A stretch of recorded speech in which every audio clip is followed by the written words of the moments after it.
immediately following the national budget debate.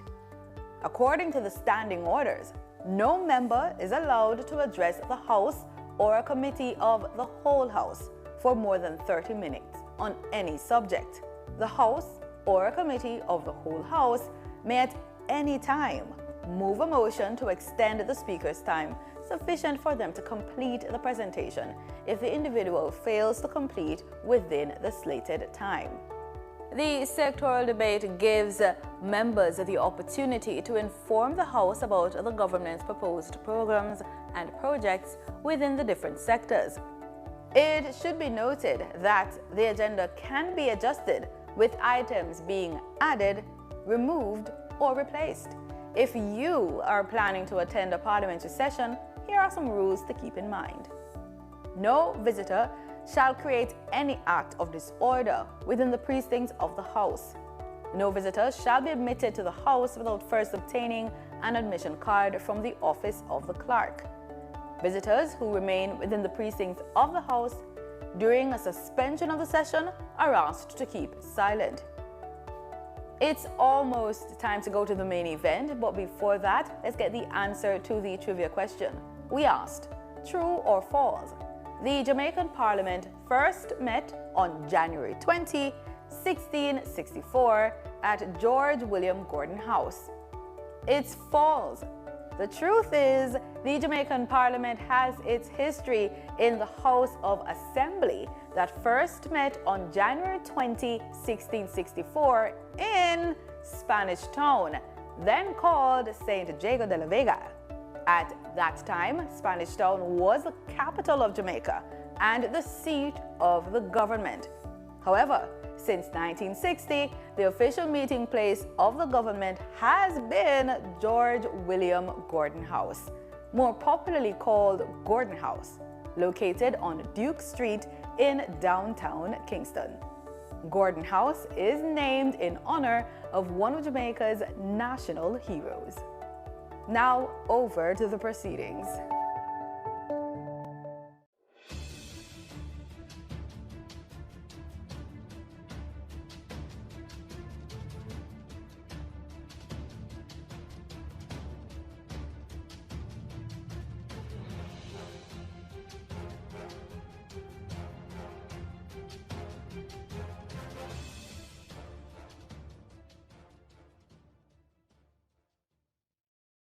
Yo, babes, why me I call you so much time and I not get you?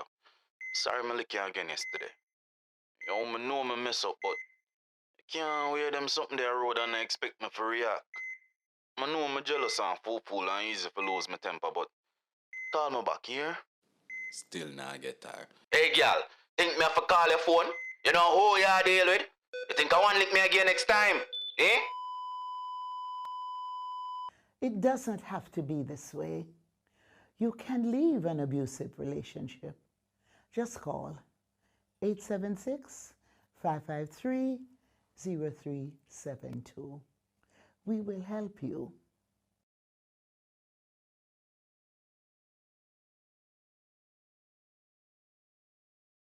I wonder who that somebody be. No, sir. Let me look for my glasses. Oh, that somebody look like rice up. It's Lottie walk on. Me glad for see you, Roy. Although things never go on for you, America, me glad say you there. Yeah. Lift your head high. Yeah. Stay out of trouble. Yeah. And you can have a fresh start back home. All right, Mr. D. Thanks, you hear? Let's all work together for a fresh start back home. The following is brought to you by the Office of the Prime Minister. The following is brought to you by the Office of the Prime Minister. Jamaica is changing right before our very eyes. Across the island, billions are being invested into our road networks, from farm and community roads to major roads and highways. Dozens of communities across the length and breadth of Jamaica are receiving access to reliable potable water for the very first time. And thousands of Jamaicans have become homeowners thanks to the historic shifts in policies of the National Housing Trust, making it easier for Jamaicans to receive funding, not to mention the record number of houses being built. Never dreamed you would own a home? No matter your circumstance, home ownership is possible for you thanks to the government's new social housing program specially designed to meet the needs of poor Jamaicans at no cost to them. We are building Jamaica. The proceeding was brought to you by the Office of the Prime Minister. Motorists, certificates of fitness are now digital. Here's how it works. First, make your payment at TAJ inline or online. Then, take your receipt along with your vehicle to an Island Traffic Authority service hub for physical inspection. A valid email address is required to receive your digital fitness. Once the inspection is complete, your certificate number will be sent directly to your email. To access your digital certificate, visit cgds.gov.jm/fitness, enter your certificate number and the chassis number, and view your certificate online. New validity periods are here. New vehicles, 5 years. Vehicles 10 years or less, 3 years. And those older than 10, 1 year. No more paper certificates, just secure, digital access, anytime, anywhere. For more information, connect with us via email at info@ita.gov.jm or on social media at Island Traffic Authority. Most Jamaicans will tell you corruption in politics is deep-rooted, and I just saw it set, and nothing can do about that. But actually, there is, and another 152 countries are doing it.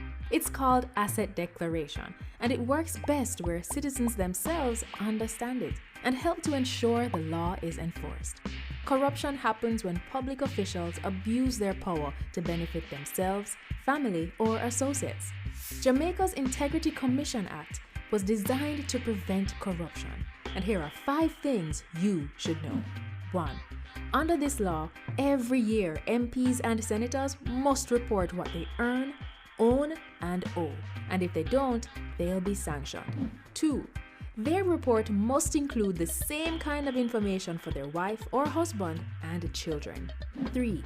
If they get a gift worth more than $100,000 from anyone who's not family, they must declare it. 4. A summary of the declarations of our Prime Minister and opposition leader must be published where the public can read it. 5. Parliamentarians can now be prosecuted by the Integrity Commission. They can be fined up to $2 million or serve up to 2 years in prison if they don't file their declaration or if they give false information, and $500,000 for not filing on time or ignoring requests for information. Unfortunately, our parliamentarians made changes that prevent the public from knowing when they've broken the law or when they're being investigated. We really need to change that. Visit jampja.org to find out more about the Act and to track if your MP is obeying this law. If they're not, JAMP's MP Tracker will help you write, tweet, or call your MP. Ask them, you submit your declaration yet? The Integrity Commission clear you? Let's help the Parliament stay honest. A message from the Jamaica Accountability Meter Portal, funded by the European Union and the Inter-American Development Bank in partnership with the Private Sector Organization of Jamaica. Today, we can report 2 consecutive years of reduction in major crimes and murders, with a significant reduction of almost 20% in murders for 2024. Between January 2022 and January 2025, we have reduced murders by 51%, and January 2025 had the lowest monthly murder count since September 2014.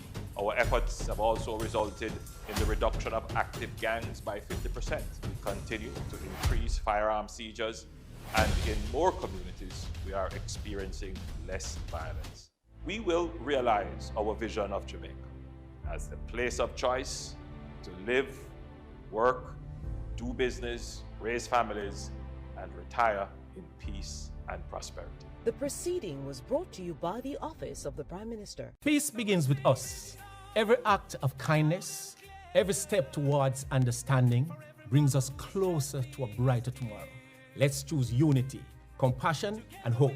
Together, we can build a future where peace reigns. Brighter tomorrow starting today.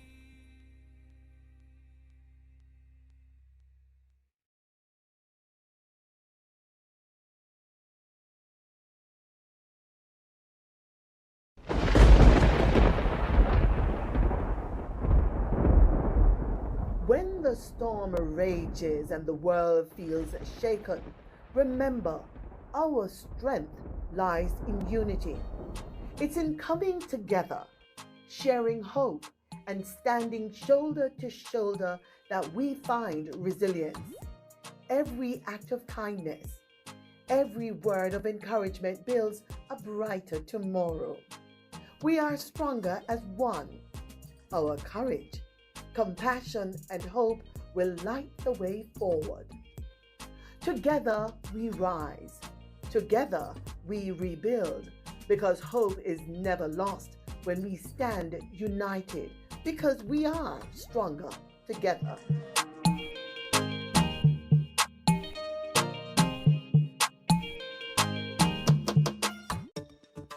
Every year, the Jamaican Parliament approves billions of our taxes to be spent on goods and services provided by the private sector. Everything from pens to power plants, cleaning services to construction are obtained through a process called public procurement. But who funds this process? Citizens do. And we want our taxes to be spent wisely. When we talk about public procurement, there's a critical concept called value for money. We hear it in the Parliament all the time, but what does it really mean? Some think value for money means choosing the cheapest option, but it's more than that. For example, a community needs a new bridge, and the government receives bids from 3 companies. Company A offers to build it for $10 million in 18 months with a 50-year lifespan. Company B wants $12 million to finish in 12 months with a 75-year lifespan. Company C asks for $8 million, needs 24 months with a 25-year lifespan. Company B actually offers the best value for money. To determine that, we look for 4 crucial factors: economy, efficiency, effectiveness, and equity. Let's explore what each means. For economy, we must look beyond the upfront price and consider the full lifetime costs to maintain the bridge. Cheaper options could lead to frequent and expensive repairs. We get efficiency if the bridge is built within budget and on time, with no waste of materials. To achieve this, we need the best team, and clear criteria helps the government to pick the best proposal. Effectiveness looks at whether the government achieves its goal. This could require a community needs assessment to ensure the bridge will reduce transport costs and travel time, withstand the annual flooding with little disturbance to plant and animal life. Finally, equity. This is about fairness, satisfying the different needs of the community. The bridge design considers not just cars and pedestrians, but is sensitive to the needs of the elderly, the disabled community, and children. So when we're talking about value for money, don't just ask how much it did cost. Ask, what are we truly getting for our money? The cheapest option today can become the most expensive mistake tomorrow. So from now on, let's ask the right questions for Jamaica land we love, Jamaica land we own, and Jamaica land we run well.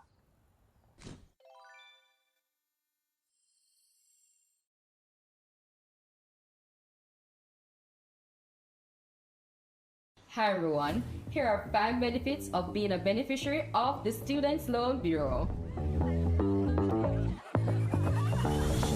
1. Benefit from our 99% approval rate. 2. Benefit from our low interest rate, so less burden when you need to repay. 3. Benefit from the fact that we require no collateral when applying. 4. We're giving you more time to focus on your studies while we focus on the financing. No need to worry about repaying while in school. Number 5. Receive a 14 months grace period after your graduation date before you enter repayment. Don't forget to follow us on all SLB platforms for more SLB info.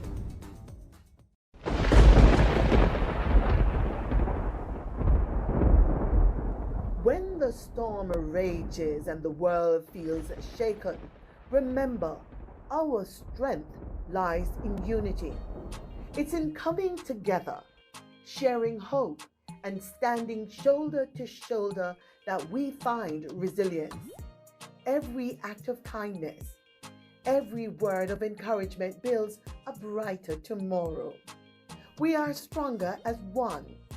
Our courage, compassion, and hope will light the way forward. Together we rise.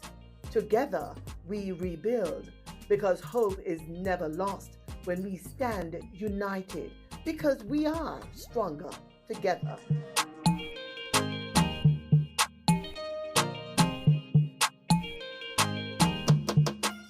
Hey, I'm Abijah, the Rootsman. Today, I want to talk to you about something powerful. Peace. Peace isn't just the absence of conflict. It's about kindness, understanding, and respect. It starts with us. Every choice we make can build bridges or burn them. Let's choose peace in our words, our action, and our hearts. Peace begins with you. Together, we can create a brighter and safer future for everyone. Join me. Let's be that change we want to see.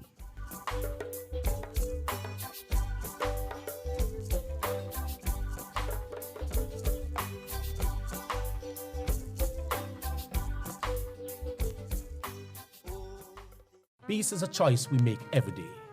When we come together with love and understanding, we create a future free of violence and fear. Let's stand united, build bridges, and nurture hope for our children and our communities.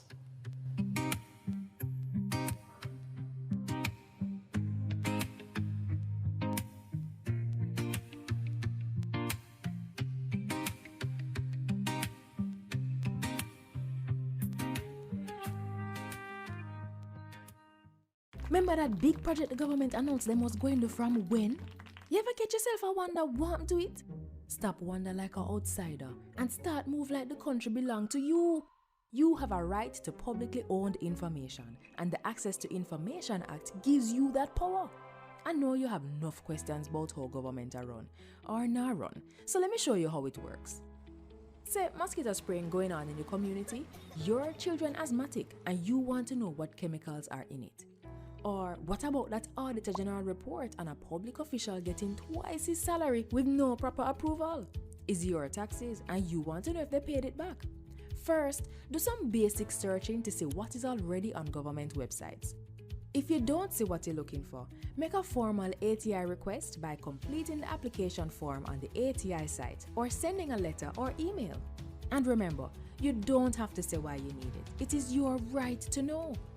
Make sure you send your request to the right agency, and once they confirm receipt, they get 30 calendar days to provide the information, a maximum of 60 if extra time is needed.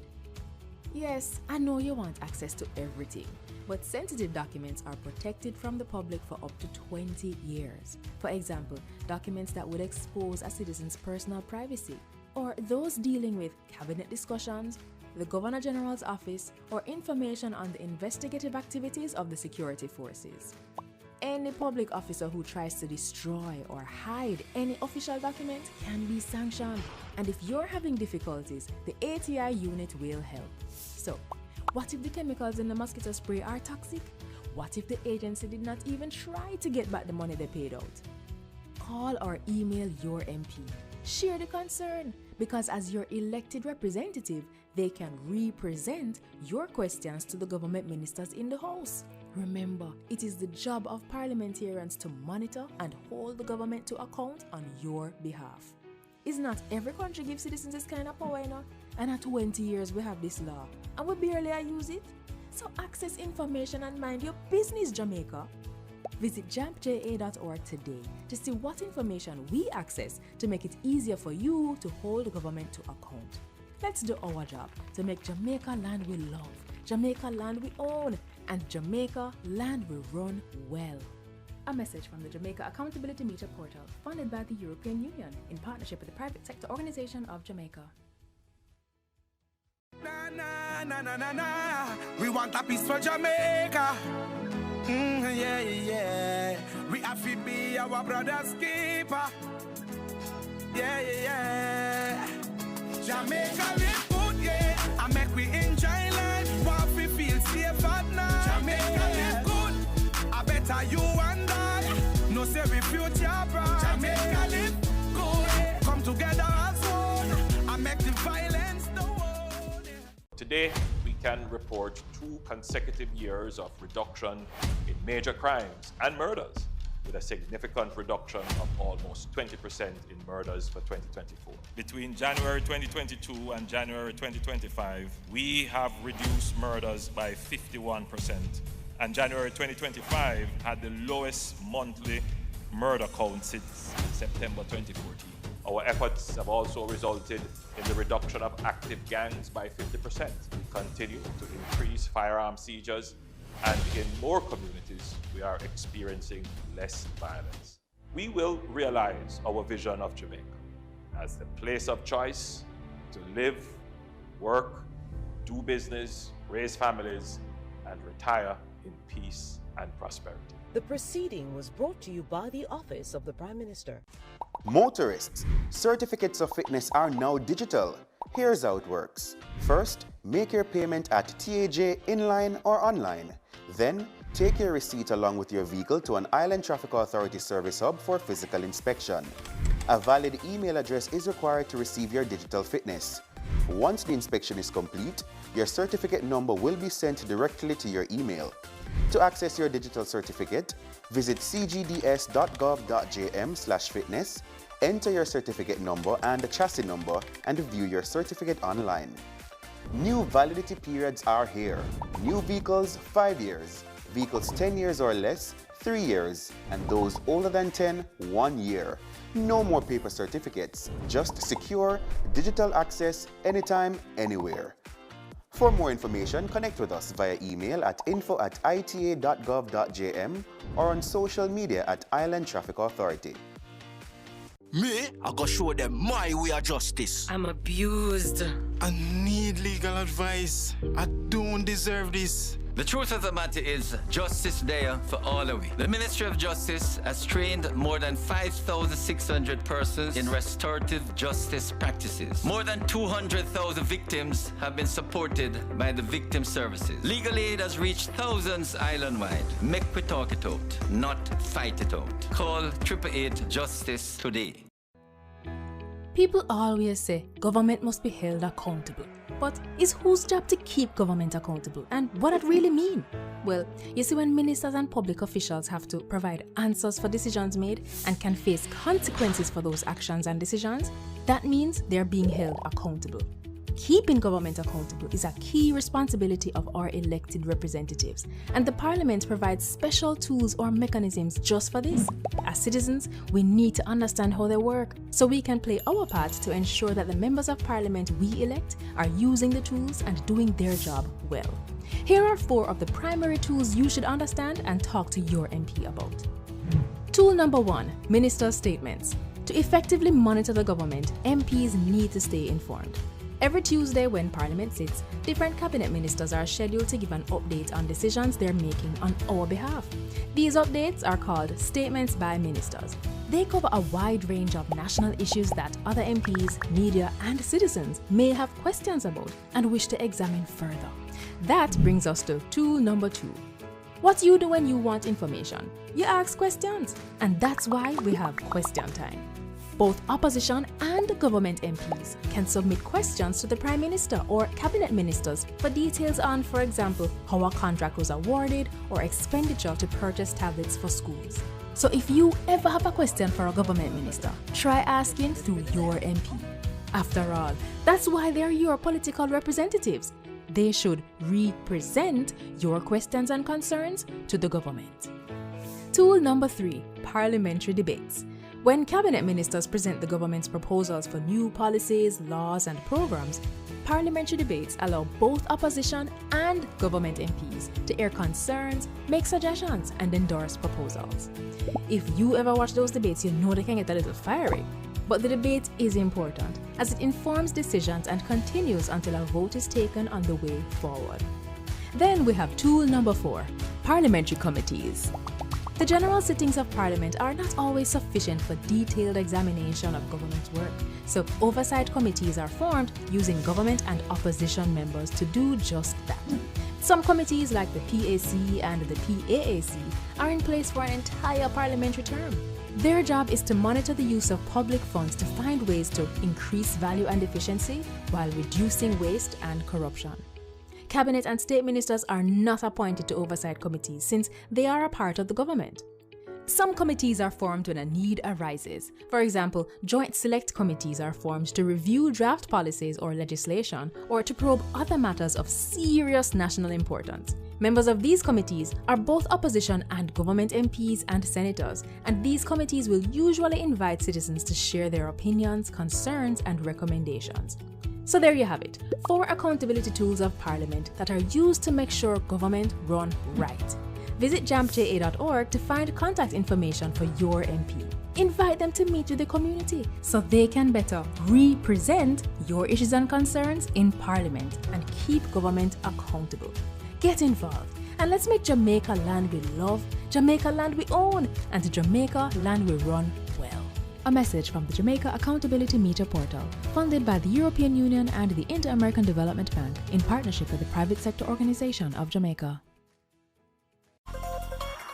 Motorists, as Minister of Justice, I appeal to you, obey the road code, pay your ticket on time, and only go to court if the ticket is being contested. Close to 80% of matters coming to the parish courts are for traffic breaches. Let's work together to make our roads safe and ease the burden on our courts. Embark on a journey to discover the truth that sets us free. Join us on Tomorrow's World, your weekly source of hope, answers, and divine insight. Sundays at 9 a.m. with rebroadcasts on Tuesdays and Thursdays at 5:30 a.m. Tune in right here on PBCJ, the People's Station, and be inspired.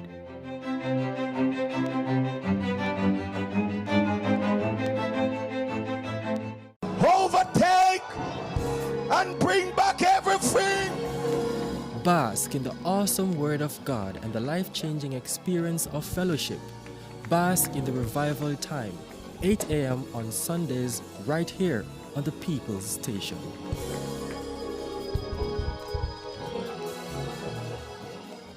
What can a little germs do?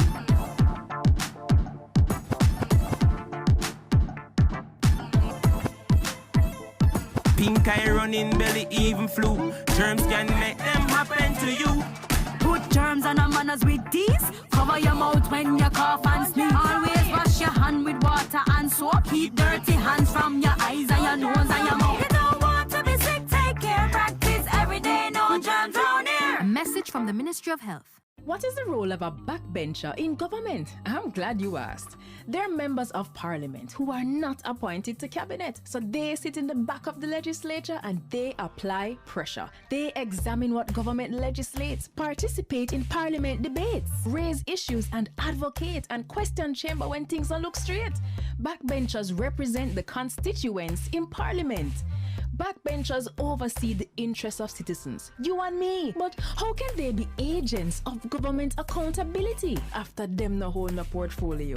And them and a minister? No. So then how can they facilitate government transparency? And the next thing, them and a front bencher. So how them affect me? You see, a lot of work is in committees. So these portfolio-free MPs with less dire responsibilities are more accessible to you and me. So they help with policy, but it helps if we engage them, you see. So they're not just in the back benches, but on the ground, in the trenches. Though in the back of Parliament, we're at the front of their cause. So pause. Find your backbencher at jampja.org.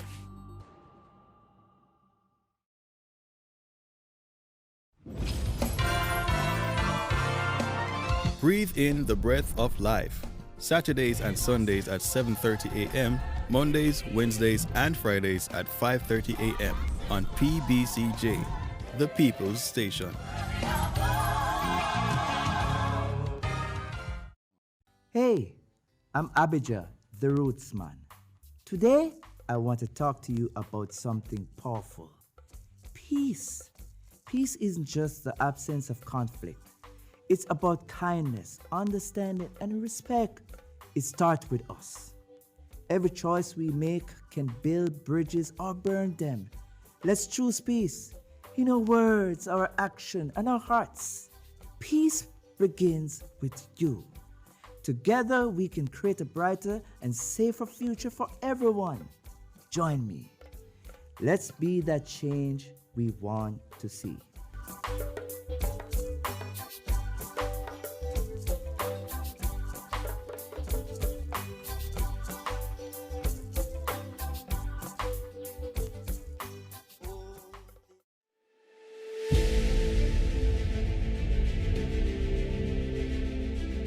Are you an entrepreneur producing an excellent Jamaican product or service? Did you know you can earn hard currency and more significant returns by exporting? Contact the Ministry of Industry, Investment and Commerce to help propel your business along the export lane. Everything you can produce, the Jamaicans overseas want it. We're not going to get rich by just bringing down the debt. We're going to get rich by exporting a lot more. So grow exports, create job opportunities, drive economic growth through exports to make Jamaica a richer and much more prosperous country.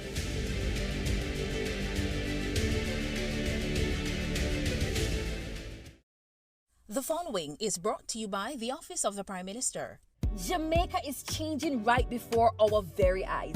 Across the island, billions are being invested into our road networks, from farm and community roads to major roads and highways. Dozens of communities across the length and breadth of Jamaica are receiving access to reliable potable water for the very first time. And thousands of Jamaicans have become homeowners thanks to the historic shifts in policies of the National Housing Trust, making it easier for Jamaicans to receive funding. Not to mention the record number of houses being built. Never dreamed you would own a home? No matter your circumstance, home ownership is possible for you, thanks to the government's new social housing program specially designed to meet the needs of poor Jamaicans at no cost to them. We are building Jamaica. The proceeding was brought to you by the Office of the Prime Minister. So who keeps our taxpayer money in check? Well, the PAC and PAAC help watch over the country's budget. And one might sound like it just have an extra A, but they're way different. Here's how. The PAAC and PAC are two committees that watch the money. The Public Accounts Committee reviews government projects after them close. They do a post-audit check to see what problems arose with the costs and call officials to explain decisions that cause budget mismanagement. And then they recommend corrective action, so the problem will happen from when, not happen again. But what about the money we are spending right now, the PAAC? That's how Public Administration and Appropriations Committee pretty much means your money will protect as it happen, we check. While projects go on, things are accurate. As government spend the nation's budget, PAAC reviews it. They examine proposals and summon officials to find problems before them don't use it. So the PAC and PAAC are two parliamentary committees that watch over the country's wallet to protect the budget and keep it in check. And you can get involved. Just visit jampja.org. What can a little germs do?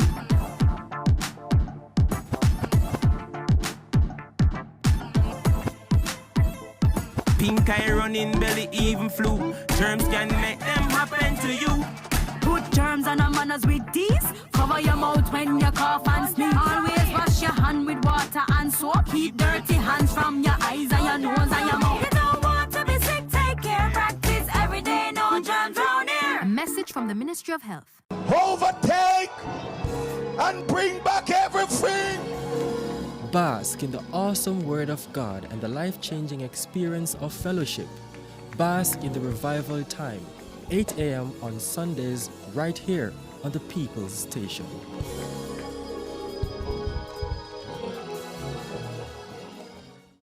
Join your big sister Raquel as she reintroduces the cast of Vibrations and their educational adventures to the screen. See Ronson and the gang experience the world of firsthand through interviews and interactions.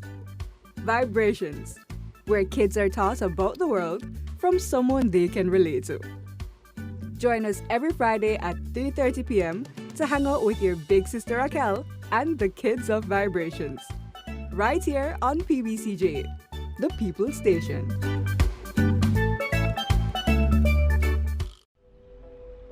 In Jamaica, there needs to be one law for all.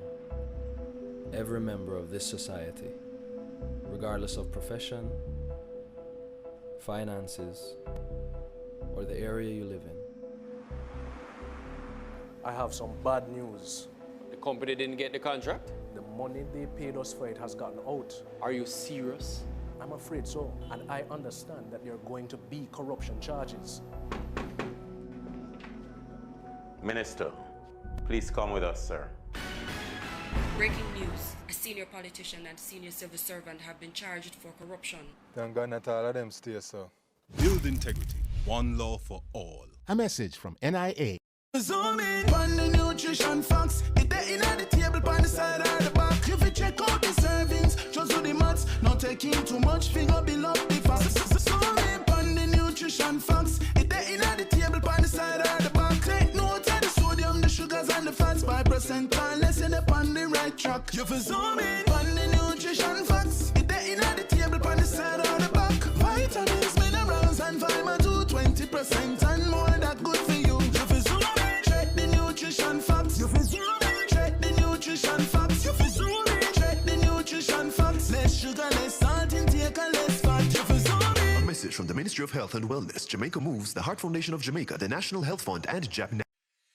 How do bills become law in Jamaica? Laws are made to create order, to ensure our safety, and to protect our rights against abuses by other citizens, organizations, and even the government itself. A bill is a proposal for either a new law or for a change to an existing law. Jamaica's parliament is responsible for making our laws, and that responsibility is shared between two houses. There are 21 parliamentarians appointed from both political parties to the upper house, also known as the Senate. And there are 63 members of parliament that we, the people, elect to the lower house, also known as the House of Representatives. To pass a law, there is a minimum of 6 stages required in each house. The process can begin in the upper house by a senator or in the lower house by your member of parliament. And their proposals for a new bill can certainly start with you, the citizen. Now, since the process often begins in the House of Representatives, let's start there. 1. The first stage begins with the introduction by the minister responsible for the bill, followed by the first reading of the bill by the clerk to the houses. This clerk is more like the CEO, the Chief Executive Officer for the Parliament. An announcement of the bill is published in the Gazette. This is a public newsletter that the government uses to inform the citizens of what the Parliament is doing on your behalf. 2. The second reading begins with a summary of the bill by the minister. The main reasons for the bill are discussed both by the government and opposition members to determine if Jamaicans would really be better off with the new law or changes to an existing law. A vote is taken by the House to determine if the bill will move to the committee stage. Sometimes before going to that stage, the minister responsible for the bill can recommend the use of a joint select committee. It's called joint as its members are taken from both the upper and lower house. To benefit from greater consultation, the committee is empowered to invite the public to share their views of the bill in writing or in person, and does so through radio, TV, and newspaper adverts. This joint select committee submits its recommendations to the House of Representatives. The House debates this report, and a vote is taken to determine if the bill should go on to the committee stage, where it is examined by a committee of the whole House. Yes, that's the name. And that's what it is, a committee of all the members of Parliament that carefully examines each clause and makes improvements to ensure the bill will achieve its objectives. As chairman, the Speaker of the House monitors the process to make sure the rules of the House are obeyed and the process moves along smoothly. 4. The Committee of the whole House examines the bill clause by clause, then sends its recommendations for changes to the House of Representatives. This is called the report stage. 5. The bill then passes to the third reading to allow a final opportunity for MPs to make changes before it is sent to senators in the upper house. 6 to 10. In the upper house, the senators go through the same steps we just described. If any changes are made, the bill has to be returned to the House of Representatives for their discussion and approval. Now, if the bill had started in the upper house, it would also have to be returned to them for approval of any changes made by the lower house. 11. Throughout the entire process, the bill is being checked by the Legislative Council. That's the Parliament's lawyer. But before the last step, a copy is sent to the Attorney General of Jamaica for final review and certification. 12. If all is well, the bill is sent to receive the royal assent from the Governor General as the representative of the Queen, Elizabeth II. The bill is now an Act of Parliament. The Act is gazetted, and the rights of Jamaicans are further preserved and protected by a new law.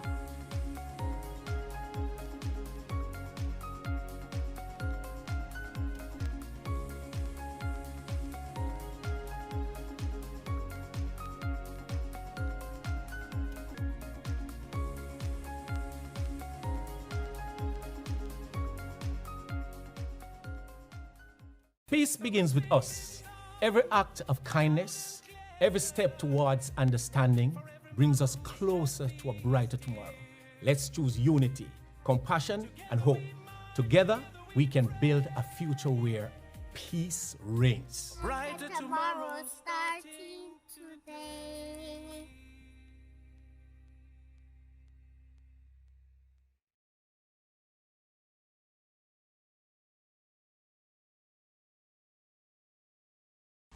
Motorists, certificates of fitness are now digital. Here's how it works. First, make your payment at TAJ inline or online. Then, take your receipt along with your vehicle to an Island Traffic Authority service hub for physical inspection. A valid email address is required to receive your digital fitness. Once the inspection is complete, your certificate number will be sent directly to your email. To access your digital certificate, visit cgds.gov.jm/fitness, enter your certificate number and the chassis number, and view your certificate online. New validity periods are here. New vehicles, 5 years. Vehicles 10 years or less, 3 years. And those older than 10, 1 year. No more paper certificates. Just secure, digital access, anytime, anywhere. For more information, connect with us via email at info@ita.gov.jm or on social media.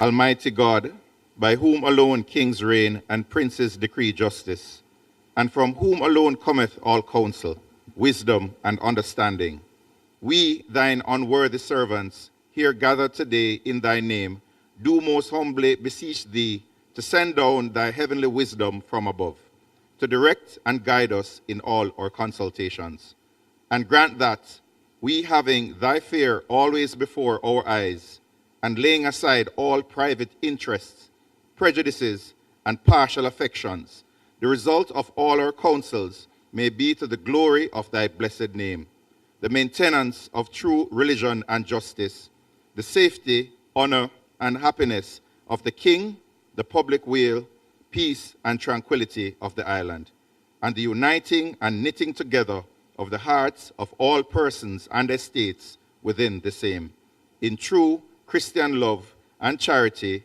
one towards another, through Jesus Christ our Lord. Amen.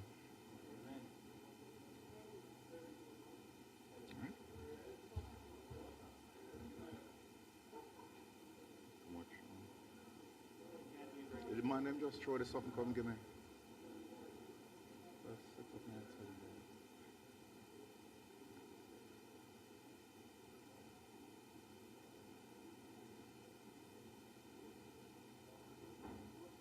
You may be seated.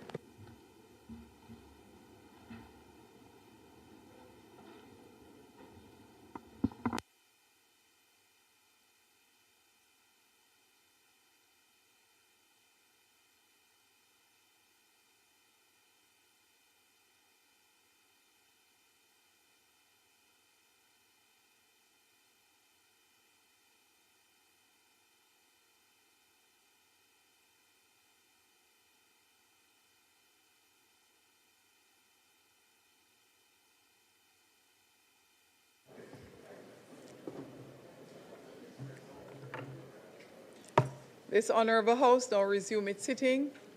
I wish to welcome all members to the sitting of the Honourable House of Representatives for today, Tuesday, June 23rd, 2026. Today, we continue with the sectoral debate, and we will have presentations from the Minister of Tourism and Member of Parliament for St. James East Central, from the Member of Parliament of Portland East Central, that is the Minister of Tourism, East Central, Honourable Edmund Bartlett, the Member of Parliament for Portland Eastern, Mr. Isaac Buchanan, Member of Parliament for Westmoreland Western, Mr. Ian Hales. I see a long list of specially invited guests.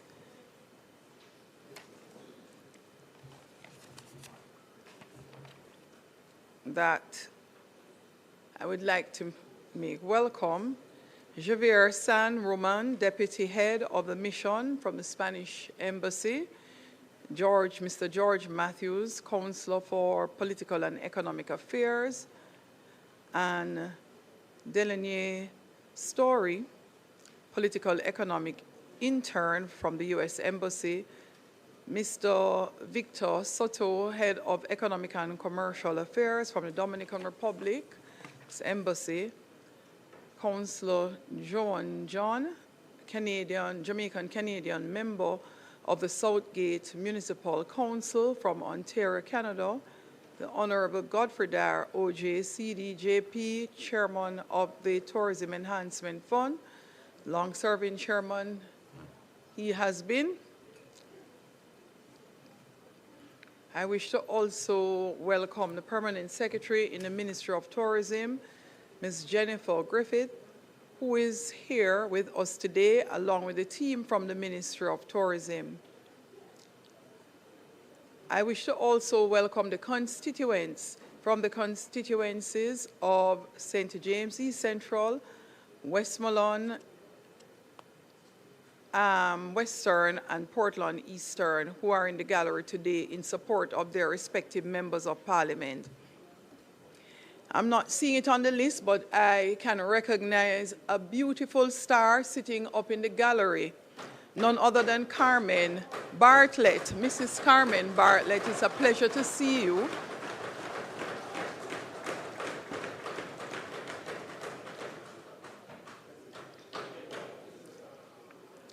Wife and very, very strong, supportive wife of Minister Bartlett.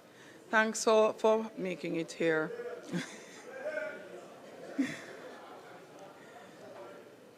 We appreciate when members of the public are able to witness these proceedings live. However, I must remind those in the gallery that you are not to disturb the proceedings in the chamber by clapping, knocking the ledge or chairs beside you, or conversing at a volume which may be heard in the chamber, thus disturbing the proceedings. These proceedings, as usual, are being broadcasted live by PBCJ, and we welcome those joining us via the various platforms as well as social media outlets to today's sitting. Call of the roll.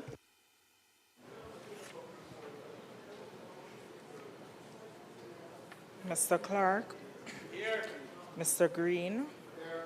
Dr. Holness, Dr. Chang, Mrs. Williams, Mr. Bartlett, Ms. Grange, Dr. Tufton, Mr. Mackenzie, Mr. Montague, Mr. Vaz, Mr. Chuck, Mr. Charles Jr., Mr. Morgan, Ambassador Marks, Mr. Samuda, Dr. Wheatley, Mrs. Cuthbert Flynn, Mr. Terry Long, Mr. Witter, Mrs. Dalrymple Filbert, Ms. Morrison, Ms. Lee, Mr. Williams Donovan, Mr. Main, Ms. Crawford, Mr. Delroy Williams, Ms. Hamilton, Mr. Sivright, Mr. Azan, Mr. Brown, Dr. Brown-Burke, Mr. Buchanan,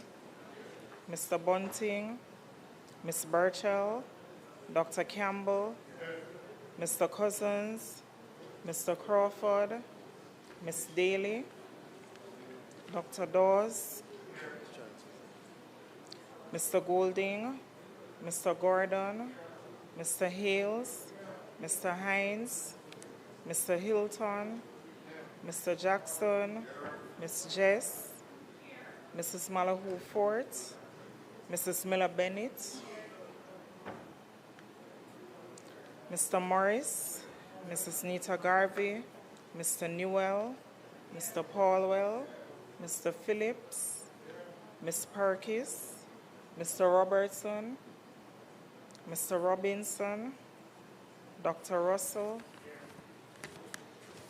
Ms. Shaw, Mr. Smith, Mr. Dwayne Vaz, Mr. Warmington, and Mr. Charles Jr. Thank you, Madam Speaker. House Leader. Madam Speaker, I ask for the suspension of the agenda for us to go directly to public business.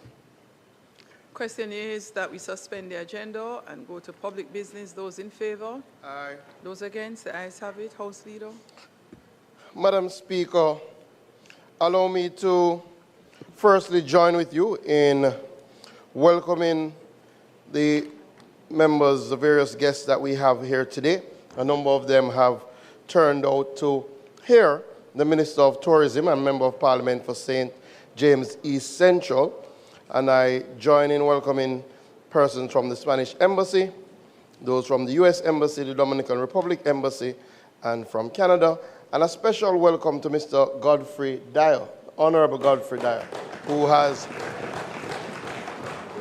truly served us extremely well over these years. I do also see in the House former Member of Parliament Fitz Jackson, and Fenton Ferguson. Boy, I've been working. We've been working so. We've been working so hard. Madam Speaker, you would also allow me to just say my commendations on behalf of the members of the House to the students who would have recently successfully completed their PEP exams and would have gotten their results yesterday. And you would allow me the latitude just to specially recognize and congratulate Jasonia Beadle, who is the head girl of Park Mountain Primary and Infant School in St. Elizabeth, and is the top primary student performer in the PEP. And why that is so important is because that school is one of the schools that was significantly damaged by Hurricane Melissa. And today, Councillor Williams from the area called me and beseeched me to give a special shout out to young Beadle on her wonderful performance.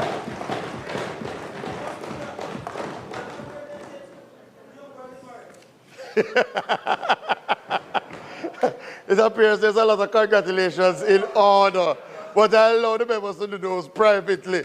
But we do see a new man has joined us today, and I will leave it at that. We now turn to our first presentation in our sectoral debates, and we will hear from the World Tourism Minister, Member of Parliament for St. James East Central, the Honorable Ed Bartlett.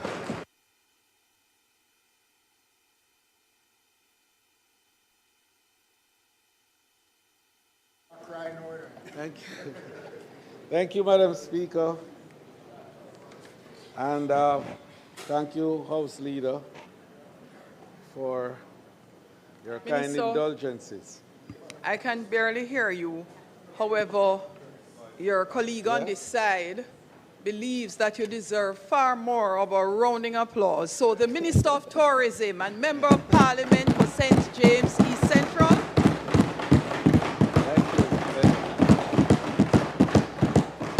I'm not going to give you any envelopes. Thank you very much, Madam Speaker. Madam Speaker, I begin by acknowledging your distinguished leadership in this honorable House. And I also recognize the members of Parliament on both sides of the aisle and the dedicated parliamentary staff, led by the Clerk of the House, whose professionalism, discipline, and quiet service support the effective functioning of this institution. Madam Speaker, this is my 41st engagement from this podium in this House. And I take it with the deepest of regard and want to make a comment, Madam Speaker, if you will allow me, at the end of the presentation with regards to my own vision and direction as I see for this wonderful institution that has become so important to us to secure democracy and which we must guard very zealously and to give it the highest respect and regard that is possible. So, Madam Speaker, following Hurricane Melissa, one of the most powerful storms on record, Jamaica's response demonstrated the value of decisive prime ministerial leadership and strong whole-of-government coordination. Working through ODPEM, public and private partners moved quickly, transparently, and responsibly to mobilize support for the tourism workers, small businesses, and communities that sustain the sector. From that shared effort, this presentation, Madam Speaker, will move from recovery to transformation. The sector's rapid rebound, the Tourism 3.0 agenda, and the legislative and regulatory reforms required to deliver a sustained growth, competitiveness, and greater benefits for Jamaican entrepreneurs, workers, and communities. Before I do so, Madam Speaker, I recognize that as public servants, our duty is to uplift our people and strengthen our nation. And I'm a proud leader of a ministry central to that mission. I thank the Most Honorable Prime Minister, Dr. the Most Honorable Andrew Holness, for the trust and confidence he has placed in me. His astute leadership has helped steer the sector through an unpredictable global landscape. I also thank all who have worked with the ministry and its public bodies to meet challenges and seize opportunities across tourism. Our industry and private sector stakeholders have helped to protect livelihoods and have advanced national growth. I extend my deep appreciation to my Minister of State, the Honorable Tova Hamilton, our Permanent Secretary, Jennifer Griffiths, whose administrative excellence continues to drive the ministry's operation. Madam Speaker, I acknowledge the hard-working team within the ministry and its public bodies, along with chairpersons, board members, and executive directors. I also thank the Jamaica Hotel and Tourist Association, its president, Christopher Jarrett, and his executive team for their cooperation during one of the most difficult periods in the history of the industry. To my constituents, the second love of my life. And the first love is intermingled with them today in the gallery. But I'll talk about my first love at another moment. That constituency, Madam Speaker, that has given me 6 consecutive terms as their representative, and has enabled this year for us to celebrate the 30th anniversary of our education program in that constituency that has provided scholarships for thousands of children in every institution in Jamaica today. There is a student from East Central St. James. Universities, medical department, history, science, and all the areas of discipline. And I'm proud of the work that the team has done. And particularly, Madam Speaker, you will allow me to commend my counselors who are here today and my staff at the constituency office, led by Mrs. Simone Matheson Powell. And I particularly wanted to highlight Simone because she has been the tower of strength in that constituency. And when I travel all around, I can get full report from Simone for the great work that is being done in the constituency. My CPOs that have worked so hard to protect the very steps that I take, and my driver, you know, Madam Speaker, I have to mention my driver because we call him Air Derval. And he gets us from Kingston to Montego Bay, I won't tell you in what time, but in good time and safely, so that we can conduct the business of the state and our constituency. And I wanted to particularly single him out because this is the 10th year that he has been the driver on record for mine. Madam Speaker, now on a personal note, and I know you will allow me this, I'm grateful for the support of my family, especially my dear bride. And I say bride, Madam Speaker, not wife or spouse, because bride represents that moment when it all began. And it has been 53 years of that wonderful relationship.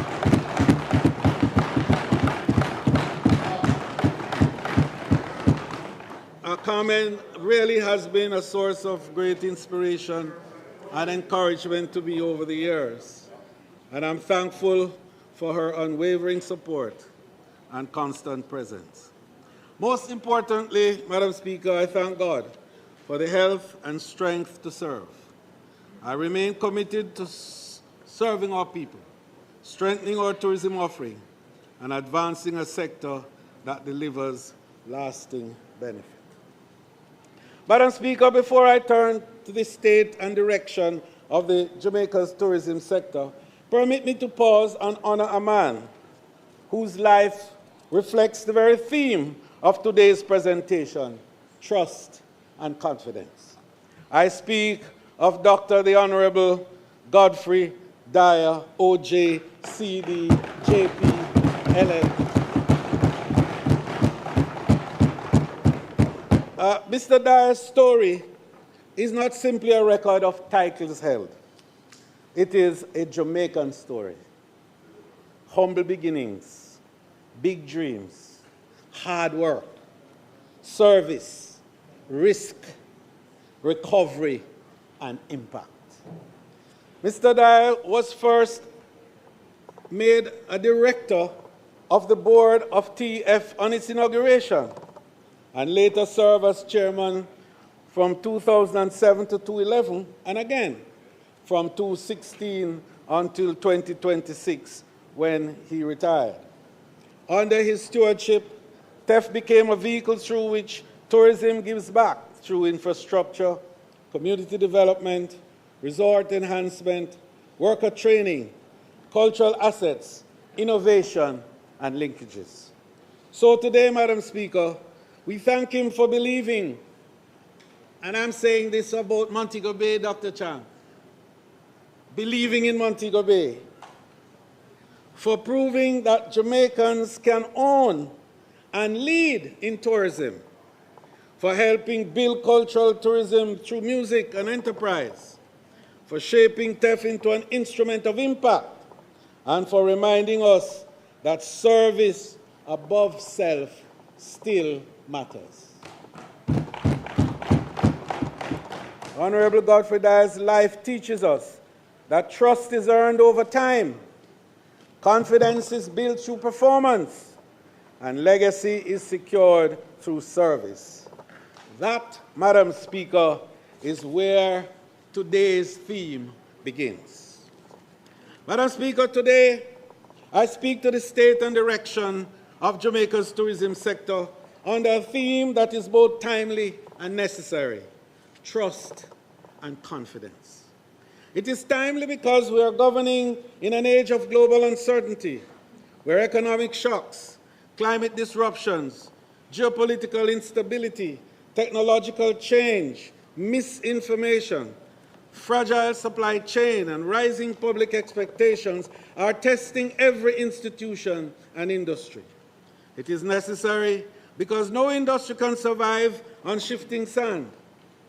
Without investor confidence and real benefits to our people, the foundation of tourism successes cannot endure. In tourism, these pressures are especially sharp. When uncertainty rises, travel is often one of the first decisions people reconsider. Visitors must feel confident enough to book, board, and spend. Investors must feel confident enough to commit. Jamaica must trust that tourism's growth is credible, inclusive, and beneficial. Confidence, Madam Speaker, speaks to performance. Jamaica's ability to compete, recover, grow, and deliver quality consistently. And trust speaks to legitimacy, strong systems, clear standards, modern governance, inclusion, and promises honored. Confidence brings people here, Madam Speaker, but trust brings them back. Trust attracts investment, strengthens belief, and secures the future. That, therefore, Madam Speaker, is the frame for the report that now follows. Madam Speaker, that frame matters. It matters because uncertainty is no longer the exception. It is the operating environment. Tourism is no longer simply a contest of scenery and sunshine. It is a contest of credibility measured by safety, reliability, recovery, and value. That's why Jamaica's strategy now goes beyond promotion. We are building a model grounded in resilience, destination assurance, stronger linkages, inclusive growth, human capital development, and modern governance. Madam Speaker, against this global background, Jamaica's tourism sector has again demonstrated its strength. The story of Jamaica's tourism performance in this reporting period is not a story of defeat, as some might think. It is a story of growth interrupted, confidence tested, recovery organized, impact delivered, and the future being secured. Jamaica's tourism performance must be understood through one defining truth. Hurricane Melissa interrupted our momentum, but it did not diminish our strength. Before Hurricane Melissa struck in October 28, 2025, Jamaica's tourism sector was already advancing with confidence. Visitor arrivals were tracking approximately 2% ahead, while tourism earnings were tracking 5% ahead. That was not entering, therefore, Madam Speaker, the final quarter when the hurricane came in decline. It was entering it with momentum. That momentum was not accidental.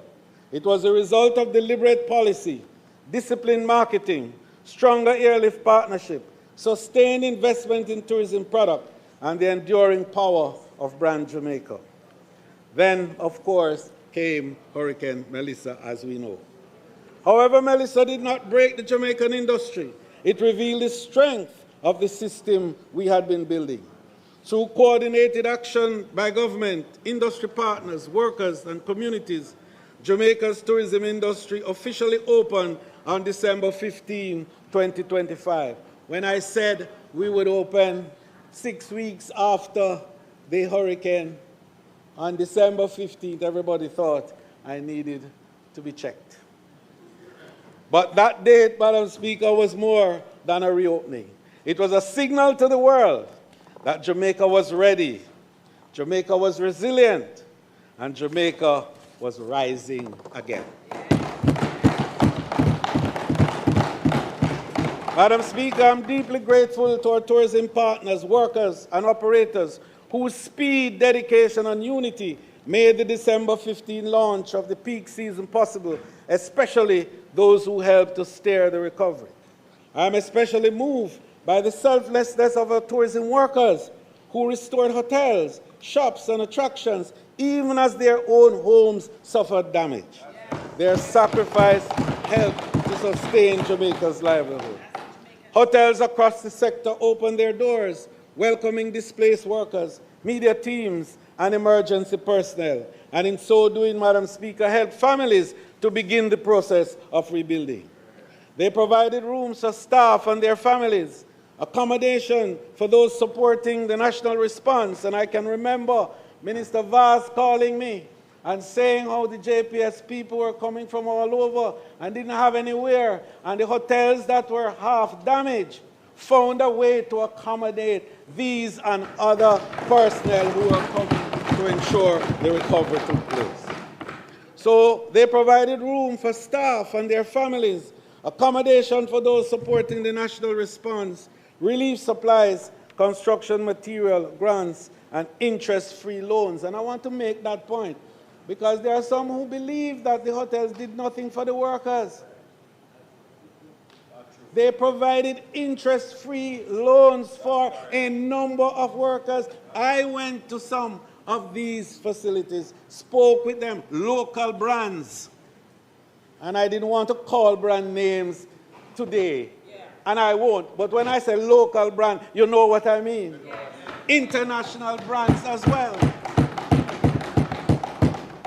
And the other night, when we were at a certain anniversary, that point was made as to $1 million of grants that were provided to workers to assist them in their recovery from that particular hotel.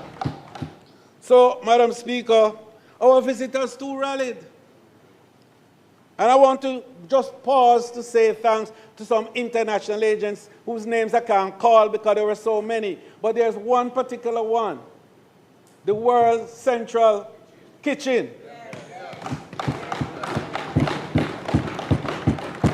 Madam Speaker, we housed them, and for my sins, I happen to know the people who were involved with them and managed to help them to get to Jamaica and gave them the convention center as their base. Cost us a little bit, and Maureen James and her team had to work very hard to bring it back. But they were able, Madam Speaker, to provide over 3 million meals for workers and people across the Western Jamaica, while at the same time provided jobs for 350 ground transportation operators who are carrying the food and supplies all across the region. Madam Speaker, that to me is confidence. That to me is trust. So, Madam Speaker, repeat guests launch grassroots funding campaigns even on their own. At Coca-Cola Palm in the Grill, one visitor shared how her 8th grade daughter, Gabby Nichols, raised $7,500. May sound small to you, but this is a little girl, an 8th grader, a visitor to Jamaica, and she used GoFundMe to raise $7,500 to help workers in that part of the grid. Others cleared debris, help repair properties, and deliberately spend their local independent businesses and vendors. Madam Speaker, that response confirms something deeper than demand. Jamaica has built an emotional bond with the world. To our workers, therefore operators, partners, and visitors who became family, thank you for your hands, your hearts, and your unwavering love for Jamaica. Madam Speaker, let us now turn to the numbers. In 2025, Jamaica welcomed 3.7 million visitors, notwithstanding Hurricane Melissa, which tells you we are really 4-point-something million destination and a 4-point-something billion revenue destination. And I'll talk a little about that later on, Madam Speaker, as we get into the third phase of our development. So that including, Madam Speaker, 4.6 million stopover visitors and 1.1 million cruise passengers, whose estimated gross income, notwithstanding the 3.7, was still $4 billion. Even under extraordinary shocks, therefore, Jamaica delivered visitors, foreign exchange, and sustained economic activity across communities, enterprises, and households. And let us be clear, the decline was not caused by a loss of love for Jamaica, that 3.7 million I spoke about. It was not caused by a loss of demand for Jamaica. It was caused by an extraordinary interruption to a destination that was already growing. So through March, up to this March 26, and I wanted to give you a little better detail, my director of tourism is looking straight at me, that up to May of this year, with only 70% of our inventory available, we have already cleared 1 million stopover arrival and 664,000 cruise passengers. And we're getting back the inventory. And we're getting it back, so we'll talk about that a little later. So the Jamaica Tourism Board and I moved quickly to recalibrate our strategy. We went back into the market with urgency and purpose, reigniting destination marketing and advertising across our major source markets, the United States, Canada, the United Kingdom, Europe, and Latin America. Working with major integrated booking partners, we acted to stimulate demand, protect market share, reassure the travel trade, and convert confidence in Jamaica into bookings. This is the new discipline of tourism recovery, Madam Speaker. Move early, protect confidence, defend market share, and position destination for renewed growth. The strength of brand Jamaica is also visible in the airlift data. In 2025, Jamaica's 2 major international airports handed 3.9 million total air seats, generating 3.1 million passenger arrivals, with an overall load factor of 80.6%. That piece of statistic is important, 80, meaning to say the demand of which I spoke was there. Because even though the airlines were not coming in the profusion that was before the hurricane, they were all coming full, which meant they were leaving passengers behind. So while capacity constraints remain real, the recovery is moving with purpose.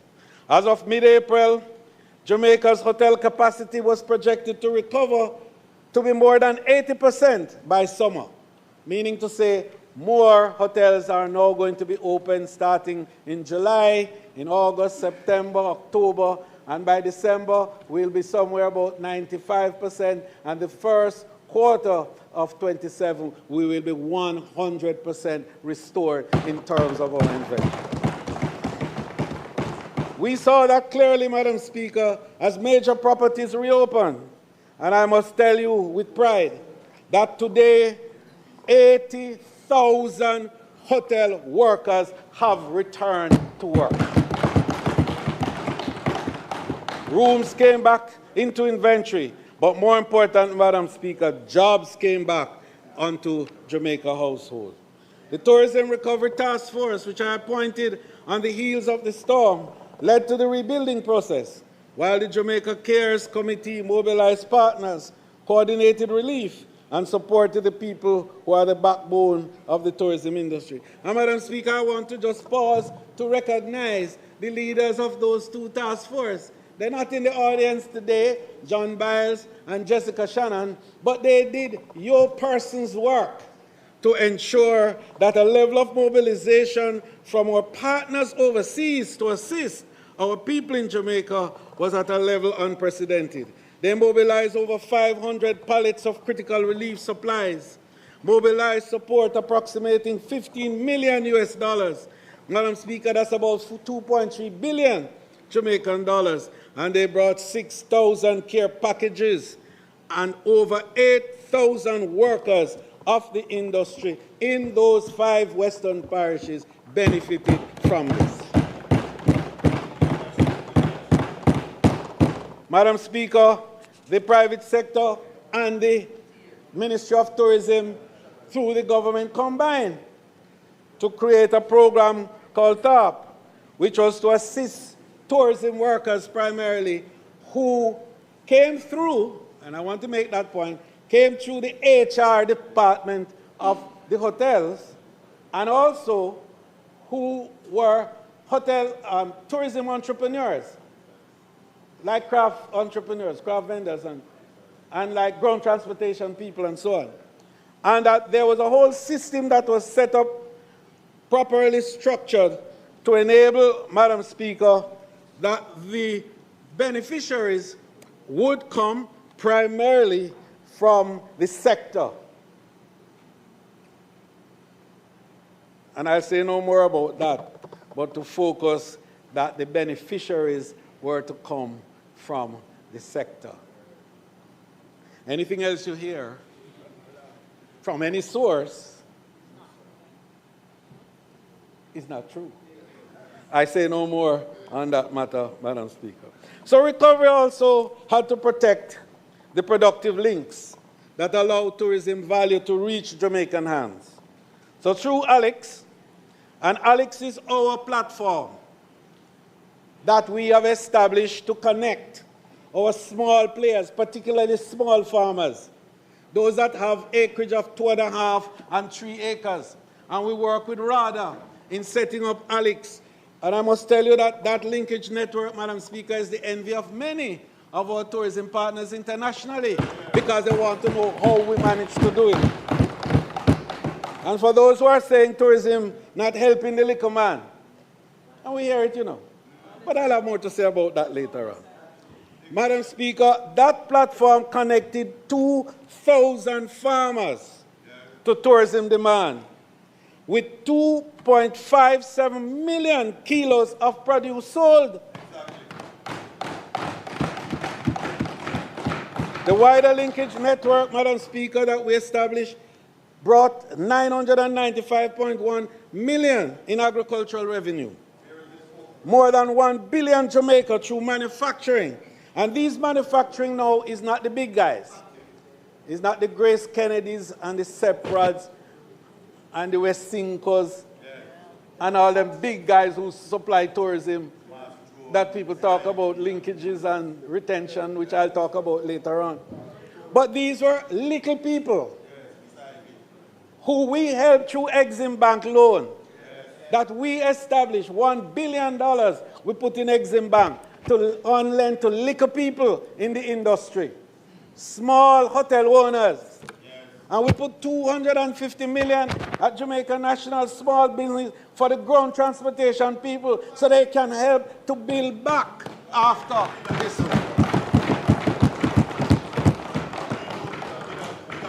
And bigger get a bus, yes. And Madam Speaker, through that, we established a marketing framework also called Christmas in July. And last year alone, with all the problem, 168 million Jamaican dollars of business went through those small players. So, Madam Speaker, we are building also the workforce for the next stage of growth. Through the Jamaica Center for Tourism Innovation, more than 25,000 Jamaican workers have been certified under international benchmark programs. Annual certification output has grown from 40 graduates when I started the program in 2017 to more than 3,000 certified persons annually. In last year alone, 3,273 certificates were issued. I want you to listen to this.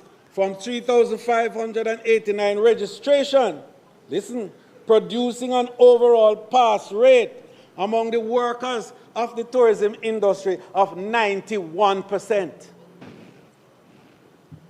You tell me where you get that level of pass in any of the institutional arrangements that we have in education in the Caribbean. In the Caribbean. So these certificates covered guest service, food safety, hospitality supervision, hospitality management, hotel operation, leadership, revenue management, culinary development, and other disciplines essential to service excellence and upward mobility. Madam Speaker, we established also the 2 academies a gastronomy academy, and I'm proud to say we are the first Caribbean country to graduate executive sous chefs, and I have them in the audience. I have them in the audience, our executive sous chefs. Yes, Madam Speaker.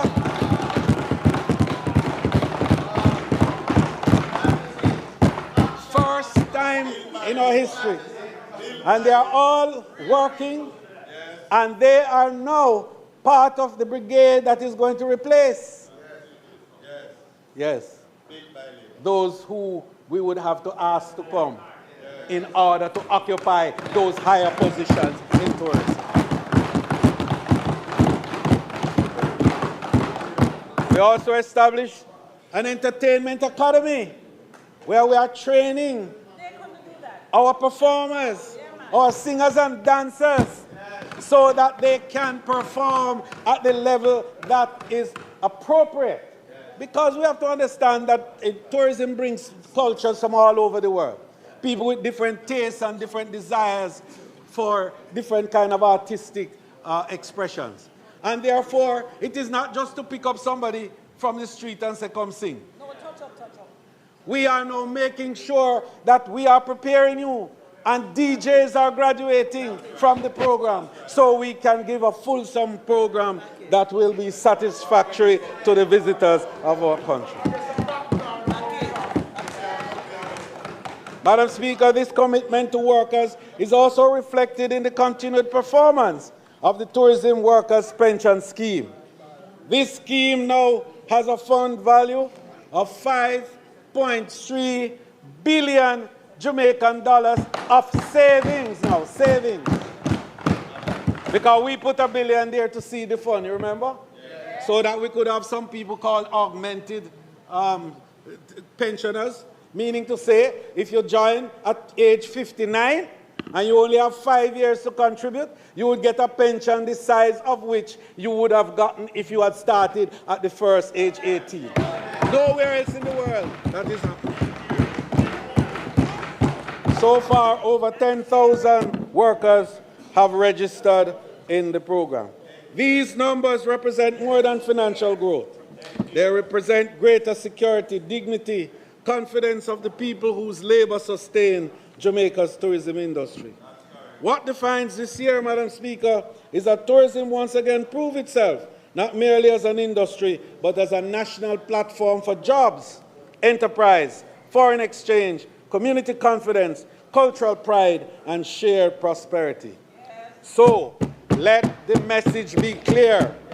Jamaica is not simply recovering what was lost. Jamaica is building what comes next.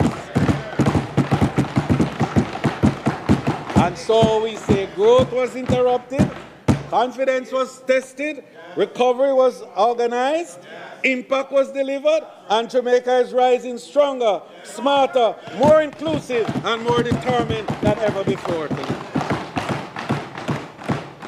So, Madam Speaker, the journey ahead.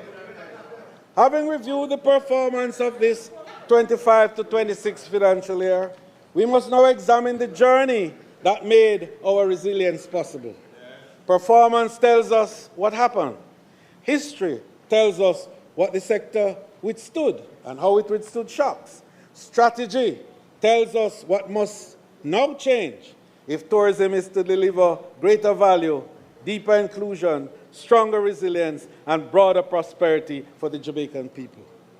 I framed that journey, Madam Speaker, in 3 phases. 1, Tourism 1.0, Tourism 2.0, and Tourism 3.0. Tourism 1.0 was the era of brand creation, global recognition, when Jamaica moved from natural beauty and cultural appeal to organized global destination status. Its modern institutional foundation was laid in 1955 with the formation of the Jamaica Tourist Board. The results were transformational. Under Abe Issa, visitors grew from approximately 86,000 in 1955 to approximately 227,000 by independence 1962. That growth changed national belief. It proved that tourism could become an engine of post-independence development. Under John Pringle, Jamaica then shaped the international face of a newly independent nation. Tourism 2.0 was the era of expansion, investment, production diversification, and institutional maturity. From 1996 to May 2026, Jamaica shifted from simply marketing the destination to strengthening the ecosystem behind it. TPDCO embedded standards, licensing, quality assurance, and workforce compliance. The Tourism Enhancement Fund gave the sector a dedicated financial engine for infrastructure, environmental management, product development, and community development. Madam Speaker, this era also taught us that growth without resilience is unsustainable. In 2018, Jamaica established the first in the world of a global tourism resilience and crisis management center, positioning Jamaica as a global thought leader in shock responses. That capacity, pivotal, vital, and proved to be very vital to us in COVID-19, when Jamaica's resilient corridors allowed us to reopen safely and protect lives, livelihood, and confidence. It also guided our disciplined recovery through Hurricane Melissa. Therefore, Madam Speaker, Tourism 2.0 is the bridge. Tourism 1.0 gave us visibility. Tourism 2.0 gave us capability. Now, Tourism 3.0 must deliver transformation. Our task is not merely to grow tourism in the old way. It is to move tourism to a higher level of national value, defined not only by arrivals and rooms, but by stronger local retention, deeper inclusion, better governance, resilient infrastructure, higher workforce capability, stronger community participation, and confidence that tourism is serving the national interest. Madam Speaker, as we step into this new frontier, our targets have to evolve too. You recall that our first target was 5 by 5 by 5. And that growth agenda, Madam Speaker, was behind the engine of Tourism 2.0. It did exactly what we asked it to do, driving up arrivals, boosting earnings, adding rooms, and creating jobs. But as we enter Tourism 3.0, we have to think bigger because our potential is bigger. Old metrics simply are not enough anymore. Moving forward, our new goal will be guided by the ministry's bolder, more visionary 10 by 10 by 10 growth program. That is to achieve 10 million visitors over the next 10 years and earn $10 billion for the people of Jamaica. This new framework is designed to multiply tourism success across 10 strategic pillars, ensuring deeper local integration, fairer opportunities, and real equity for everyday Jamaicans. So, Madam Speaker, now the context, roadmap, and governance for Jamaica's next tourism economy. 3.0 is not a slogan, Madam Speaker. It is a new development architecture for Jamaica. It begins with a powerful recognition. Tourism is no longer only about hotels, airport, cruise piers, beaches, attractions, and arrival. Tourism is an economy. It is a place where agriculture, manufacturing, logistics, culture, entertainment, health, wellness, technology, transport, finance, security, and community enterprises connect with the global visitor. It is where the farmer reaches the hotel kitchen, where the manufacturer enters the guest room, where the artist meets the global audience, where the worker, entrepreneur, investor, and community become part of one national value chain. The future we pursue, therefore, is not merely a larger tourism sector. It is a stronger Jamaican economy. That is the central proposition of Tourism 3.0. Tourism must not merely grow in Jamaica. Tourism must grow Jamaica. It must mean more Jamaican produce in hotel kitchens, more Jamaican-made goods in hotel rooms, more Jamaican culture in visitor experiences, more Jamaican entrepreneurs in value chain, more communities participating in the product, and more workers moving from, and listen to this, from employment to advancement, from service to certification, from vulnerability to security, and from worker to owner. And here, Madam Speaker, I want to pause to recognize 2 Jamaicans who started in the hotel business at the very bottom of the scale. And today, one, Shernet Crichton, is the first Jamaican managing director for an international tourism entity. And here is she in our audience. The second is Clifton Reeder, who is now the first Jamaican to be a regional manager for an international hotel chain.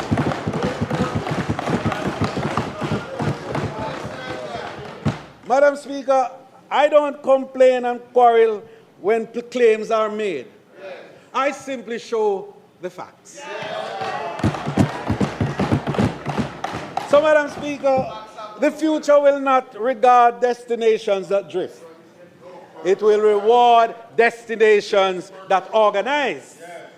That is why Tourism 3.0 must now move from aspiration to execution, from a clear roadmap and measurable impact. Our roadmap, therefore, Madam Speaker, rests on 10 priorities. And I want to go through those 10 priorities because it's at the heart of Tourism 3.0. 1, purposeful growth and market resilience. Madam Speaker, purposeful growth must be anchored in access and connectivity. I am pleased to announce that East North Jamaica continues its post-Hurricane Melissa recovery. Air confidence in the destination remains strong. At this stage of recovery, overall seat capacity is approximately 20% below, and this is phenomenal. 80% is what it is of our 25 period. Because largely, Madam Speaker, 25% of our hotel rooms, as I indicated before, are now temporarily unavailable. Yet demand remains firm, with average airline load factor of approximately 85%, and some months reaching as high as 92%. In anticipation of more rooms returning to service, the Ministry of Tourism and the JTB have secured a new wave of air connectivity to support the next phase of recovery and growth. This includes expanded service by Virgin Atlantic from Heathrow to 7 flights weekly, Madam Speaker. British Airways from Gatwick to 4 flights weekly, and Copa Airlines from Panama to 14 flights weekly. It is also including new services from Wingo out of Medellin, Breezes out of Tampa, Porter out of Toronto, Ottawa, and Hamilton, Air Canada from Halifax, Ottawa, Edmonton, and Winnipeg, and enhanced regional connectivity from Guadeloupe. And the importance of that one, small as it may be, is it connects to France, Madam Speaker, to Paris for the first time. So this is a signal of confidence. It tells us that our airline partners believe in Jamaica, that consumer demand was held, and that recovery is being organized with purpose. The second pillar, Madam Speaker, is cruise access and visitor conversion. And Madam Speaker, here I want to point out that my Minister of State is being made fully responsible for cruise development and expansion in Jamaica. And for those who think that that situation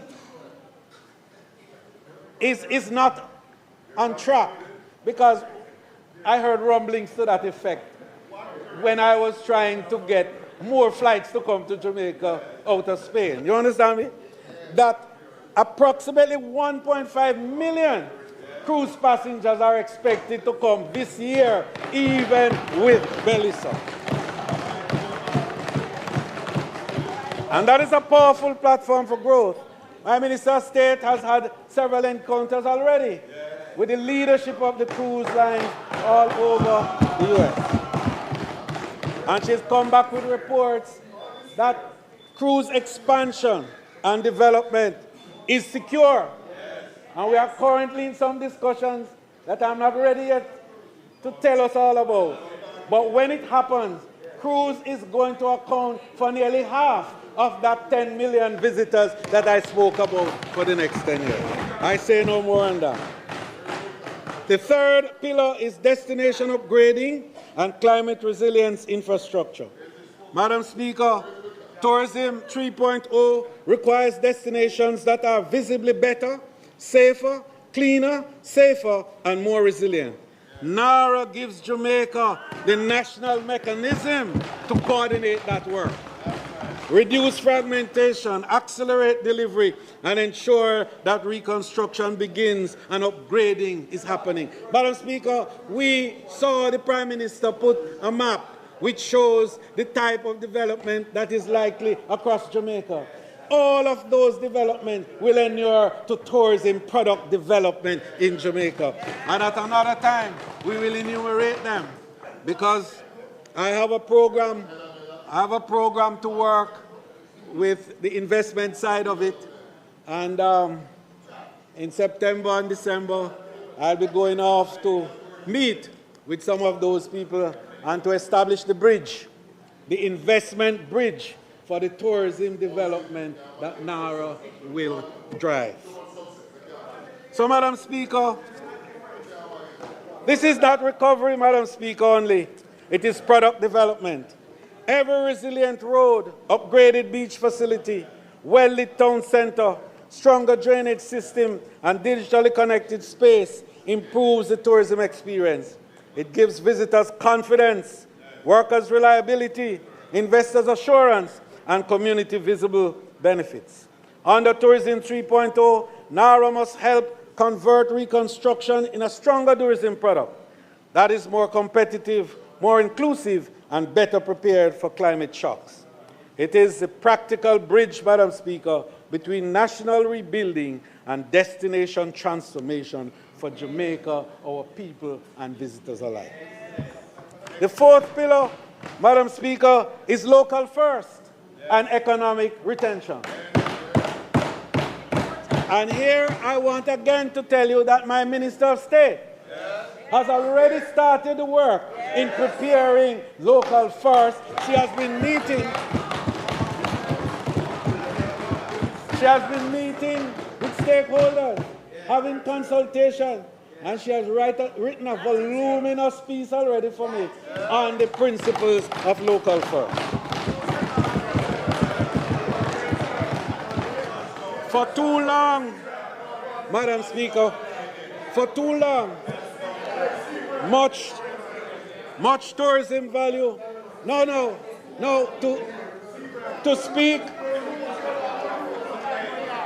To speak about the member from North Central St. Andrew would take me a full presentation.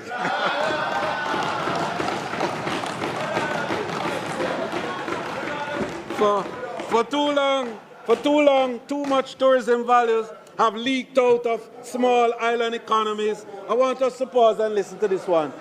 Team, this is very important because this is at the heart of the contention about tourism, the issue of retention. And I want us to pay a little attention to this, if you will. So for too long, too much tourism value has leaked out of small island economies before transforming the lives of local people. Tourism 3.0 must change that by moving Jamaica from being only a place where tourism is consumed to a country where more of tourism is produced, supplied, packaged, distributed, and owned by Jamaicans. So the action is to implement local first as a practical economic program, not as a slogan, but as a new operating discipline for tourism growth. Local first means stronger local sourcing, supplier development, procurement reform, logistics, financing, quality assurance, standards, readiness for everything, market access, and measurable domestic value retention. Madam Speaker, just for those who have another view, in 2016 when we began, 10 years ago, the retention of the dollar was 20 cents. 20 cents. Today, it is 40.8 cents in the dollar. And when you do the math against 4.5, 4.7 billion US dollars in earning, that is 1.7 billion US dollars that circulates in the economy retained from the tourism activity. And you will hear what the new figure is going to be for retention under 10 by 10 by 10. So, Madam Speaker, I'm pleased to announce that Cabinet has approved local first concept notes already, and we will now move forward to the development of the policy. But policy alone will not be enough. We must now build the systems that allow local businesses to compete, supply, and deliver at scale. And there we move to the fifth pillar. And that one, tourism, is, Madam Speaker, the Tourism Logistics Supply Center. I'm going to say it again, lest there be any confusion in my voice. The Tourism Logistics Supply Center. And I see the member from Western St. Andrew understanding what we're talking about here. So this is why the Tourism Logistics Supply Center is important. It must be seen, Madam Speaker, more than a warehouse. This is why we intend to establish the Jamaica Supply Logistics as the operating system for the supply side of the tourism economy, facilitating industry expansion and creating economies of scale and scope. The Tourism Supply Logistics Center will be the fifth industry-specific special economic zone under the SEZ Act of 2016. So the government has already established the SEZ and the Logistics Center. And tourism intends to be the first included in that facility there. Today, Madam Speaker, I am also pleased to announce that the Ministry of Tourism will work with the Ministry of Industry, Investment and Commerce. Minister and I had the discussion. The Minister of Agriculture, Planning and Mining to realize this project, because that is a little more than safeguarding the future of the industry. It is also expanding the scope of activities within tourism and providing job opportunities on a wider scale. This is how, Madam Speaker, we are going to move the small businesses from the margins of tourism value chain into the center of tourism opportunity. The Tourism Supply Logistics Center will support coordination, warehousing, cold chain capacity, inventory planning, and I can go on to all of the other areas that it will cover. It will serve Jamaica's tourism economy, strengthening the link between our hotels, attraction, farmers, manufacturers, distributors, and service providers. But the opportunity is also regional, and I want to make that point, because Jamaica is not just for Jamaica. Jamaica is for the Caribbean and the region.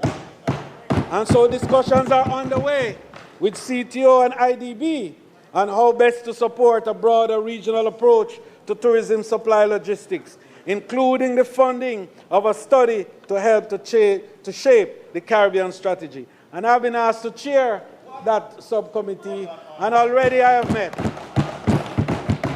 And already I have met with the board of directors of IDB, and they have given the undertaking that Jamaica will be the pilot project. That we will start here in Jamaica, and then we'll scale up and expand into the region. So, Madam Speaker, the measurable impact will be increased local procurement, reduced import leakage, stronger local sourcing rates, very important, meaning cheaper goods for the industry, more Jamaican suppliers registered and certified, more small and medium tourism enterprises contracted by tourism businesses. And this is where a number of them are outside. If you notice, they have brought their wares to show you their capabilities. And they will be upscaled to be able to supply at the higher end.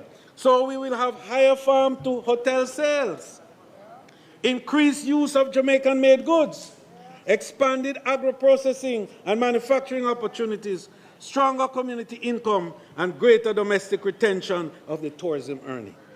That, Madam Speaker, is Tourism 3.0 in practice.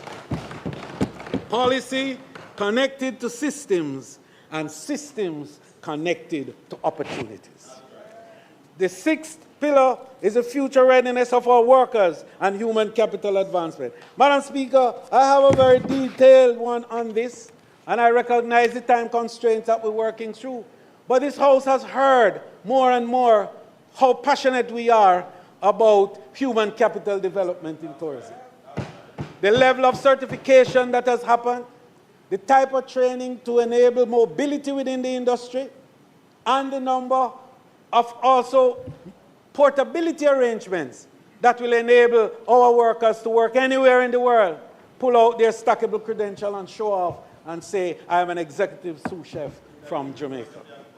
Madam Speaker, the future of tourism cannot be built only on rooms and routes and new attractions. It must be built on new skills. So Tourism 3.0 requires a workforce prepared for a world in which artificial intelligence, automation, digital booking systems, reputation platforms, data tools, and new service models are changing how tourism operates. This is why our action is to expand training, certification, professional development, digital literacy, AI readiness, leadership training, entrepreneurship pathways, labor market intelligence, and worker welfare programs. Within this broader workforce agenda, Madam Speaker, I am pleased to announce a new step in preparing our tourism workers for the future. We will be, and I want us to listen to this one, we will be integrating artificial intelligence into the delivery of foreign language training for tourism workers. This is a deliberate and practical intervention, Madam Speaker, as Jamaica protects its core markets while expanding into Latin America, Europe, the Caribbean, India, the Middle East, and other high-potential markets. Our workers must be equipped to communicate with greater confidence across languages, cultures, and visitor expectations. This approach also supports our broader commitment to provide stackable credentials for tourism workers, credentials that build progressively, certify real competencies, and unlock new employment and advancement opportunities across the sector. This objective is not technology for technology's sake. The objective is to better service, stronger confidence, higher employability, and greater upward mobility for the Jamaican workers. Madam Speaker, I could go on to tell you how it will affect the housekeeper and every layer of worker by not removing the smiles, but improving the efficiencies. And that's what we are all about.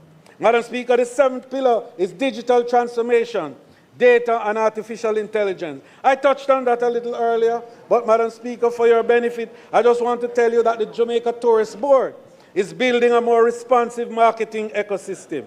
We are investing in advanced content systems and marketing tools that allow us to deliver more personalized communication, align our messaging with interests and behavior of individual travelers, and speak more directly to the audiences we are trying to convert.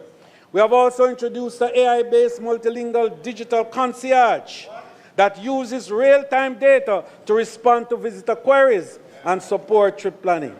Where needed, it can transition users seamlessly to live agents, creating a smoother path from interest to action.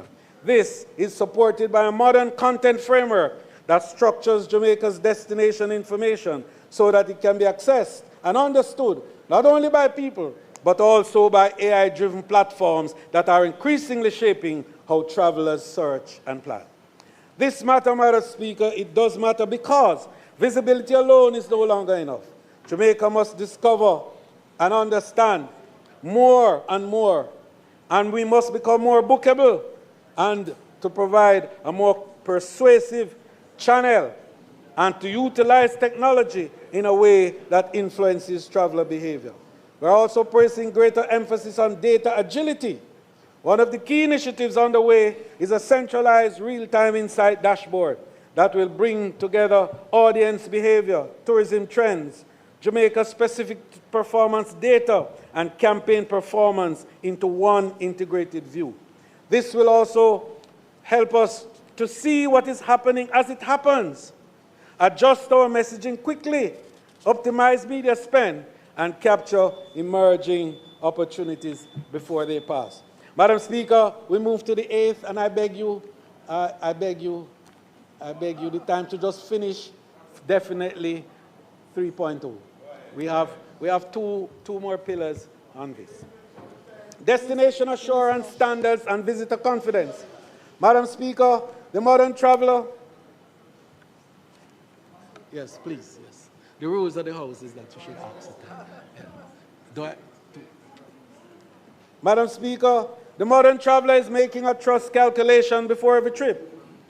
Firstly, they ask, is the destination safe? Is it clean? Is it reliable? Is it prepared? Are the standards high? Can I move with confidence? If something goes wrong, will the system respond? Those are the key questions that Tourism 3.0 must answer for a more disciplined and structured destination. And that is why we are strengthening licensing, registration, standards, inspection, compliance, enforcement, health resilience, environmental responsibility, visitor safety, service quality, and crisis preparedness. Destination assurance policies, Madam Speaker, has already been tabled in the House, and we will move to the next stage thereafter. Madam Speaker, we've done studies on destination plans for St. Thomas and Negril, and we are moving to other areas as we have discussions with them all. Madam Speaker, tourism worker welfare is at the fundamental element of destination assurance. We cannot promise our visitors world-class, seamless, and authentic Jamaican experience if the very people who deliver that experience do not feel secure, valued, and empowered. Our strategy anchored in this promise are three critical pillars. First, the robust human capital development I spoke about. Secondly, the tourism workers' pension scheme. And Madam Speaker, beyond that is the tourism housing development program, which already 3,000 houses are under construction for workers. We are also going to require that every investor that comes to Jamaica building 500 rooms or more must have a provision for housing for the workers of the industry. The final step, Madam Speaker, is a discussion which we have commenced with some of the mortgage houses in the country to look at something we call patient mortgage. Patient mortgage, to allow for the tourism worker who, because of the structure of income, and perhaps not able to bring all their income into one package, will be able to have longer mortgage so that they could pay a lower rate and be able to access housing in Jamaica. But that's a study and discussion which is on. The final area for worker labor market ecosystem that we are working on is a HMO. And having looked at how our tourism pension scheme funding is accreting, we are looking down the road to see how we can look at now a health plan for the workers of the tourism industry. Madam Speaker, the 9th pillar is the development of public and community spaces. And this one is very critical to all of us, especially MPs in this House. Madam Speaker, the same principle applies to the spaces where tourism and community life meets. Destination upgrading is not about hotels, airports, and cruise piers only. It is about the public and community spaces where ordinary Jamaicans live, work, trade, gather, and welcome the world. A visitor experience through Jamaica is more than a room or a hotel. To that extent, Madam Speaker, we are going to strengthen the very popular Spruce Up on the Corner program, which already has brought, Madam Speaker, some 35 community projects last year and spent over $129 million for the benefit of community development. Minister, since we began the program, 417 community projects have been established and over $1.9 billion expended in the process. Madam Speaker, Minister, you have no more time left, so could you wrap up at 10.0 Madam Speaker, I'm and wrapping up summarize? just now. Do not read. Thank you for your indulgence. I appreciate it very much. Madam Speaker, this I'm going to have to come back with statement by ministers to complete, because the future and the look of tourism is important for us to understand, because we are creating an economy here. We're not talking about an industry. We're talking about an economy. So the final pillar, Madam Speaker,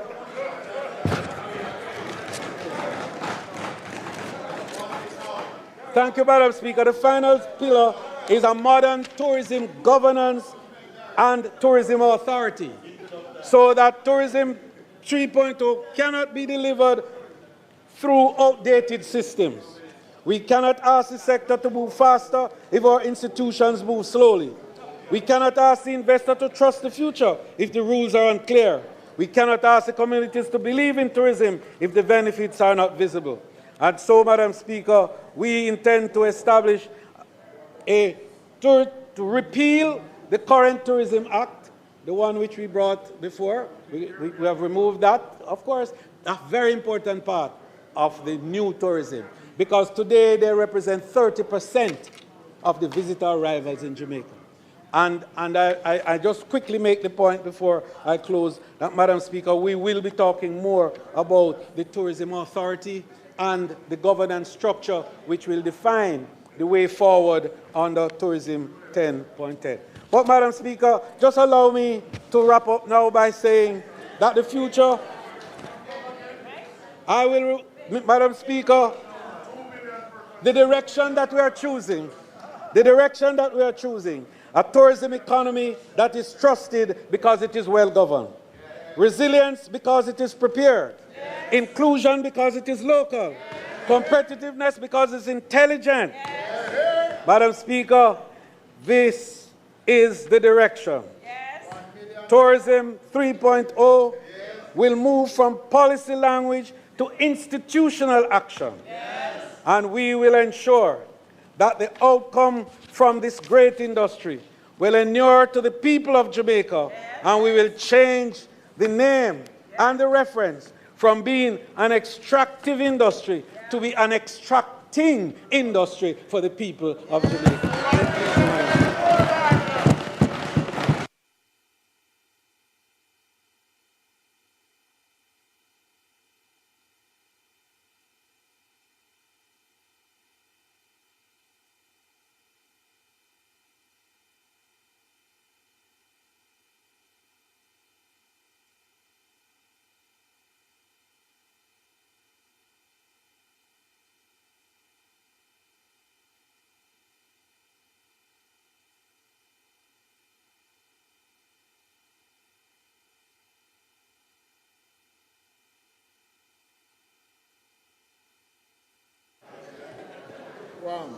House Leader.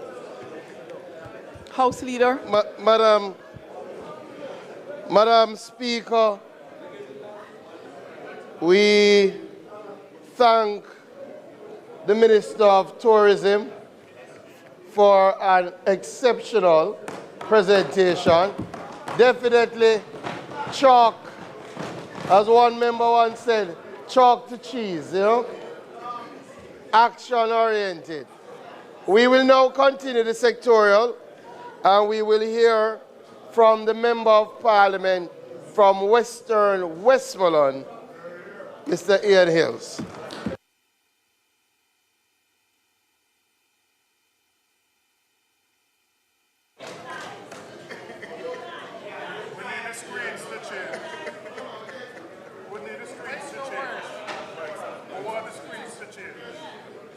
Madam.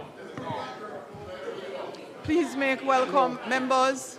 Quiet. Please make welcome to his feet the Member of Parliament for Westmoreland Western. Member of Parliament for Westmoreland Western.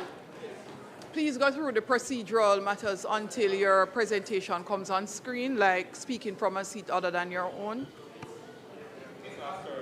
Madam Speaker, I seek permission to speak from a seat other than my own. Permission granted. You're not hearing? We're not hearing you at all, actually.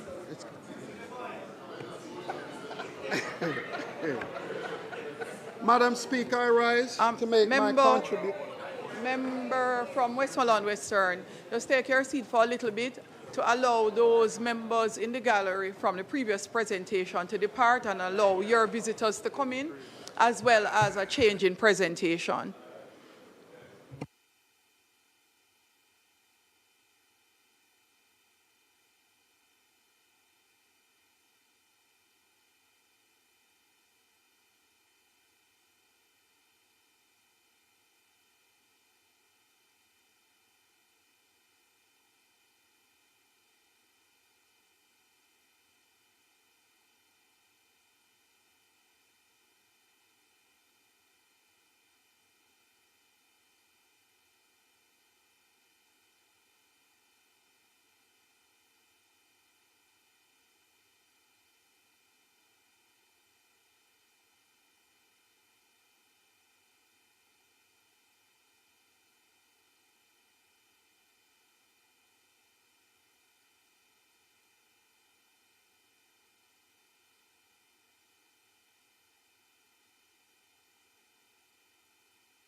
Member from Westmoreland Western.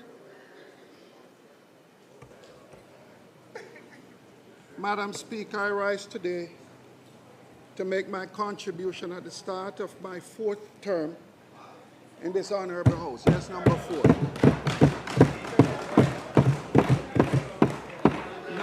Now representing the people of the great constituency of Western Westmoreland, the parish of my birth.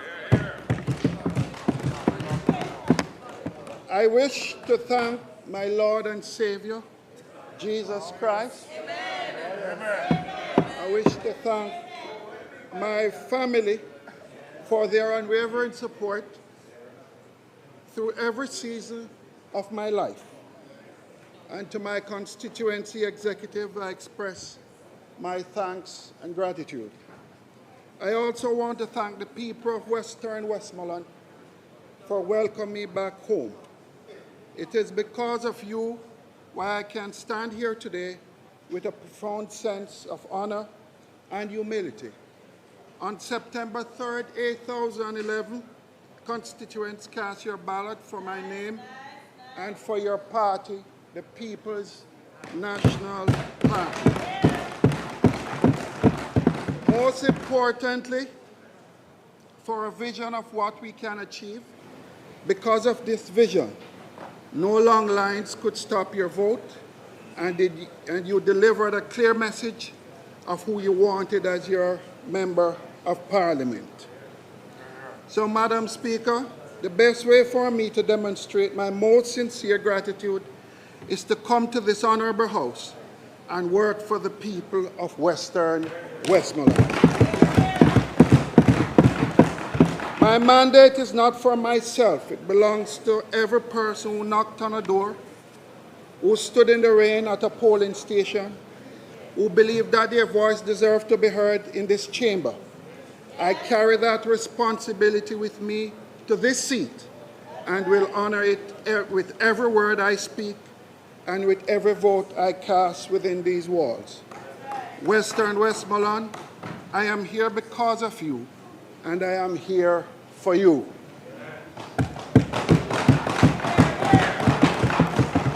Madam Speaker, to my colleagues on this side and in the entire House, I just want to say thanks for the constant support and friendship. I want to say thanks. Madam Speaker, I must also hasten to thank the Leader of the Opposition, Mark Jefferson Golden, One Marky G, for giving me the opportunity to serve the constituency of Western Westmoreland and giving me the responsibility to shadow the portfolio of water. So, Madam Speaker, I stand here today in what I still consider an honorable House. Yes, Madam Speaker, an honorable House. As I sit here week after week, I cannot help but think we sometimes do our brothers, Jamaican brothers and sisters, a great disservice by fueling a narrative that all we do is fight in Parliament. Some even call us the gangs of God House. Yet I know we can send a better message. So, Madam Speaker, we have to ensure that when we come to this house to meet and the bright lights turn on for the sitting of Parliament, we shine bright and positive also. Madam Speaker, it is my conviction and belief that the People's National Party has always done a better job in serving the poor and vulnerable of our country.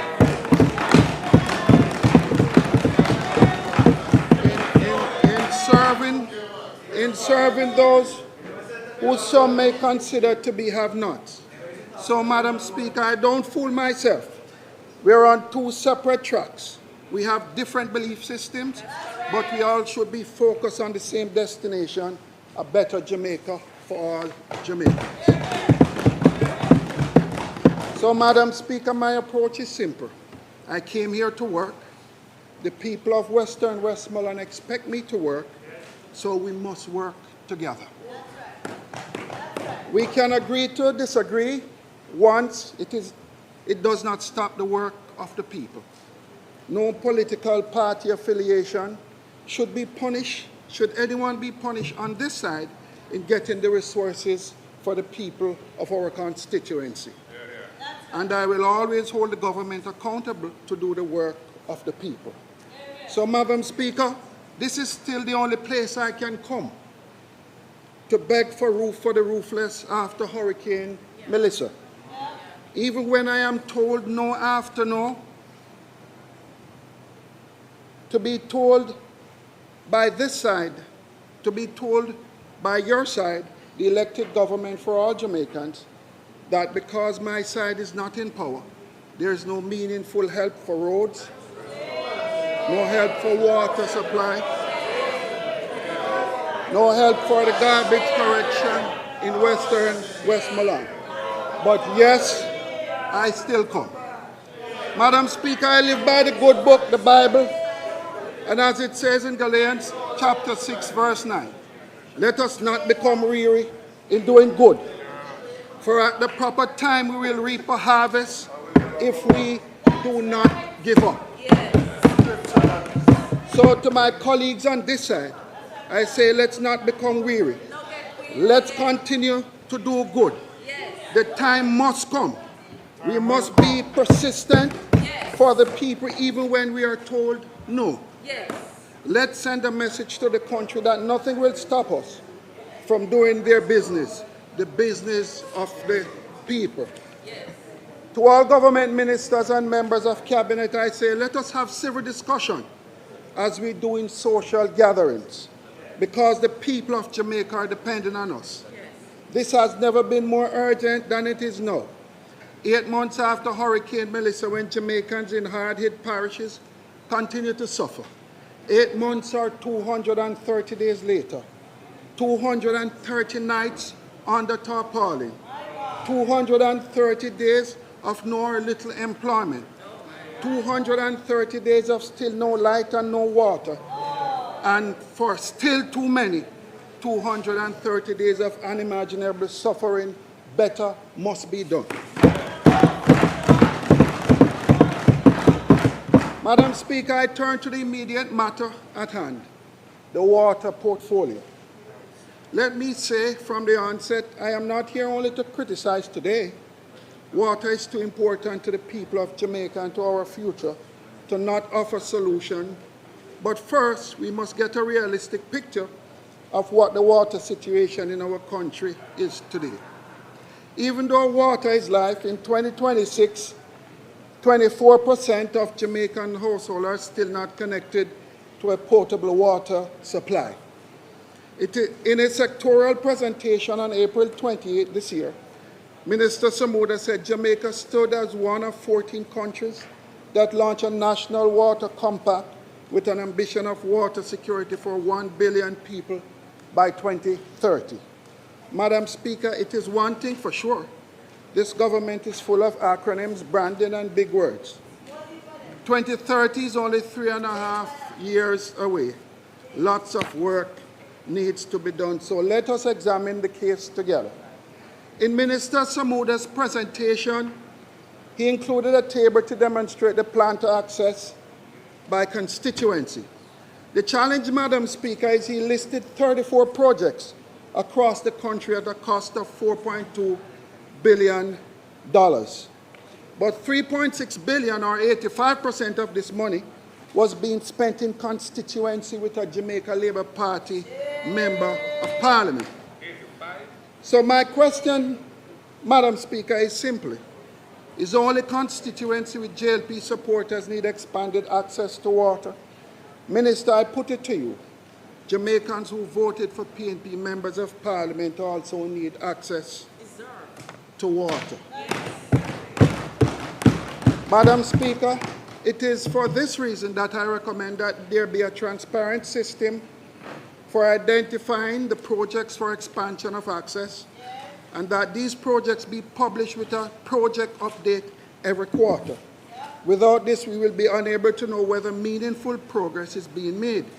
In addition, I believe that the country needs a master plan outlining how water access will be expanded. Jamaica deserves to know where water deserts now exist, where only community standpipes now exist, where water supply is at low level, and how you plan on fixing it.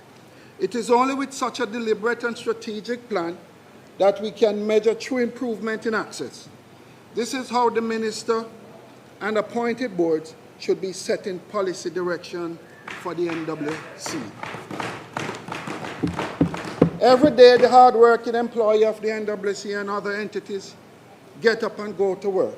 Any failure in the system is not their failure. It is the failure of policy direction. Until policy and direction is given, the life-changing impact of water will not reach many Jamaicans. Madam Speaker, the truth is Jamaica's existing water supply system operates in silos and are inefficient. So in looking at improved access, I must also speak to linkages, supply, and demand. Jamaica has over 1,000 water treatment and water pumping facilities and 11,000 kilometers of pipe. It supplies an estimated 190 million gallons of water daily to its customers. Yet most of the systems are not linked. What we have are independent systems with almost zero focus on strategically having supplies in areas that are faced with constant drought or no supplies. We must be futuristic in any approach being taken as we try to play catch-up. This can be supported by looking at the transfer of water via linked transmission lines. Guided by supply charting and demand planning, there should be a comprehensive assessment and implementation of a large-scale project of linking transmission line, so that once and for all, across Jamaica, we will have real opportunity to get potable water for existing lines. Madam Speaker, we know that linkage is based on supply and demand work. Just look at what is being done to move water from Martha Brain Trelawney to the Great River in Hanover, supplying Trelawney, St. James, and Hanover, where for the first time thousands of Jamaicans will now have access to potable water. In short, this is an important policy shift, as without linkages we will continue to truck water across Jamaica for a very long time, with this cycle repeating itself year after year. But Madam Speaker, while the goal of expanding access is noteworthy, I would like to recommend to the Minister that he address the inconsistency delivery of water even for those who are already connected. Because, Madam Speaker, let's not fool ourselves by thinking that once you're connected to the supply, you will have water. No, not also.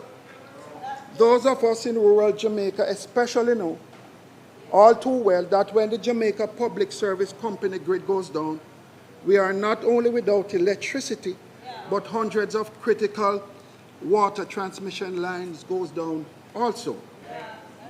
Madam Speaker, this is more evident when we experience Hurricane Melissa.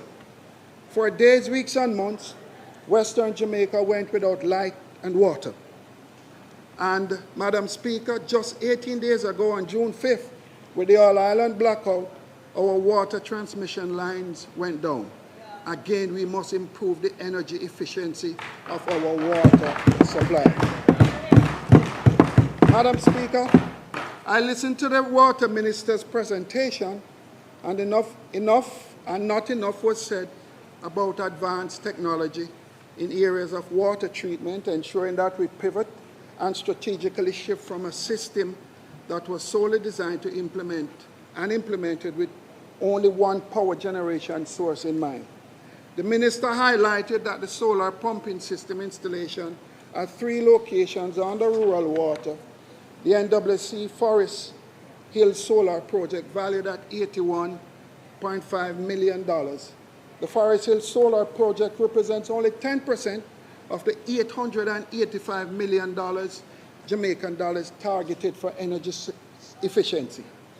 NWC projects, and this will save the NWC 14.2 million Jamaican dollars in electrical costs yearly. While we are happy, it is concluded the country would be shocked to know it is the only project completed for energy efficiency. As a matter of fact, Madam Speaker, of the 13 projects the Minister identified, this is the only one completed. And 9 of the projects have not even yet started. So, Madam Speaker, my advice is let's not come back here talking about energy efficiency. Action is needed now. We see how fragile our system is in times of crisis and disaster. Madam Speaker, we have to ensure that 10 years from now, the JPS will not be the primary source providing energy, but will be a secondary option operating more like a backup. Madam Speaker, to drive my point home, I want to remind the country that the NWC pays an estimated $1 billion Jamaican dollars monthly for electricity to pump water. If the NWC JPS bill is cut by 50% by technology over the next 10 years, the country and the people of this country will save up to 60 billion Jamaican dollars. Can you imagine how many more people in rural constituencies could get water with those savings? Further, Madam Speaker, the recently published Auditor General report revealed that the NWC owes $33 billion with a B to people and about $5 billion in outstanding collection. That no make no sense. The NWC is challenged with liquidity to pay its bills, which the JPS bill would be one such bill. The Auditor General report said in 2016-2017, for every dollar owed in the short term, the NWC had only 80 cents. But in 2023-2024, for every dollar owed in the short term, the NWC only had 50 cents.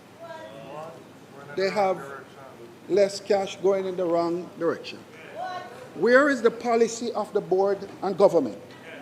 This cannot be how you run a business. Madam Speaker, energy efficiency solutions are now critical and urgent. Madam Speaker, the Minister spoke to mobilize an investment in the water sector. And this leads me to raise 2 issues.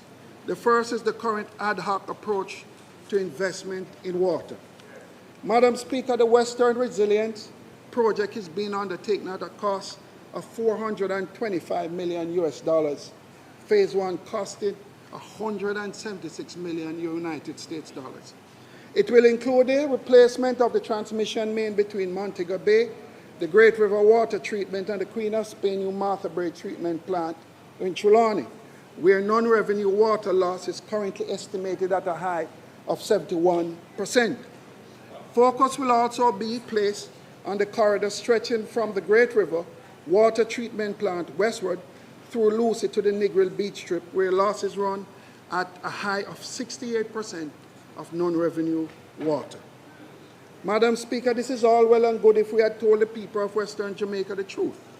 The truth is, the entire corridor infrastructure, road and water, is being upgraded for further tourism expansion. But was it necessary? And was it the most cost-effective solution to be done like this.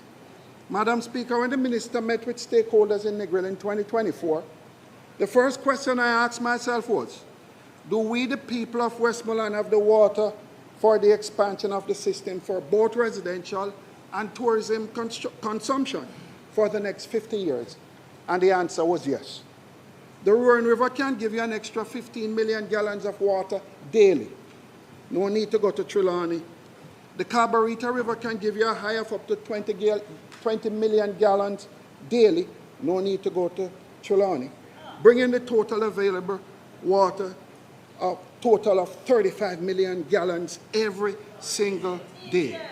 So why then should we spend nearly $500 million United States dollar to give the people of Westmoreland water from Trelawney when the water is already in Westmoreland? Madam Speaker, I can only conclude that it is felt that if you give the people of Western Jamaica water before the tourists, for some strange reason, none will be left for the tourism sector. So in the end, someone made the decision to do the opposite. The project is now designed, will never fulfill demand downstream, and it's an ad hoc and wasteful allocation of capital.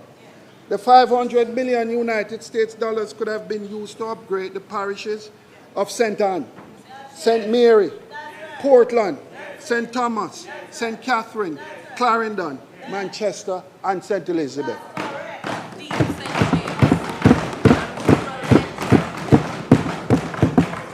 I am therefore calling on the government to do a proper analysis of all the available water supply, current demand for each parish, and the estimates of what the demand will be over the next 50 years. This analysis should then be used to guide the policy direction of the National Water Commission Board and government to determine capacity building for projects such as this one. Until then, we will forever be playing catch-up. That is neither building for resilience nor building wisely. Madam Speaker, the second issue with the level of investment being targeted, it is that this government has a chronic inability to spend the targeted capital allocation. Chronic. Again, from the Auditor General's report, the NWC total capital budget was unspent for all but 1 year over a 5-year period.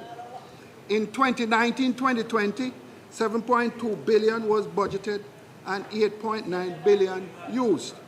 So they overspent that year. But in 2021 and 2020-2021, 12 billion budget, 5.5 billion used, underspent again. 2021 to 2022, 9.4 billion budgeted, 7.3 billion used, underspent again. 2022-2023, 8.9 billion budgeted, 5 billion used, underspent again. 2023-2024, 7.4 billion budgeted, 5.4 billion used, underspent again. The reasons for underspending, Madam Speaker, vary from delaying execution up to 2.5 years after initial due date, not having pipeline or land access for the work to begin, poor management and communication with contractors. Reports say one of the contractors walk off. Not sure if you'll find him yet, Minister. Madam Speaker, just poor oversight. The independent, well, I'll find him for you then. The Independent Fiscal Commissioner in early June 2026 highlighted 3.3 billion Jamaican dollars in capital projects unspent by the NWC and highlighted the risk resulting. So if both the Auditor General and the Independent Fiscal Commission raise an alarm, why then should we believe that the existing lofty capital budget will be spent? Like every other cabinet member, the minister spoke to NARA as the solution. Poor NARA. I wonder if him expected to solve every single thing. Madam Speaker, what we can all agree on is the consequence of not executing capital projects as articulated by the Auditor General. The failure falls on service delivery, planned investment in water, sewage, and treatment infrastructure deferred or scaled back. In other words, no reliable water for the people of Jamaica. Madam Speaker, let me now turn to the issue of non-revenue water. Non-revenue water continues to hurt the bottom line and affect the financial performance of the National Water Commission year after year, with no end in sight. It is estimated that 40 to 60% of the water the NWC supplies is classified as non-revenue water, meaning it is not paid for. On the other hand, we have more than 800,000 squatters in this country, with the majority having access to water, but not paid metered water. These Jamaicans who just want to own a piece of the rock to call home and live with dignity, yet they find it difficult year after year to see a path to doing so when applying for metered water. Madam Speaker, the people are losing hope in a system that seems to have been created to hold some Jamaicans back from doing what's right at no fault of their own. Until they own their own land, they still need legal access to potable water. It is a must. Water is life, and we all want that life. So why are we making it difficult for people to get water legally?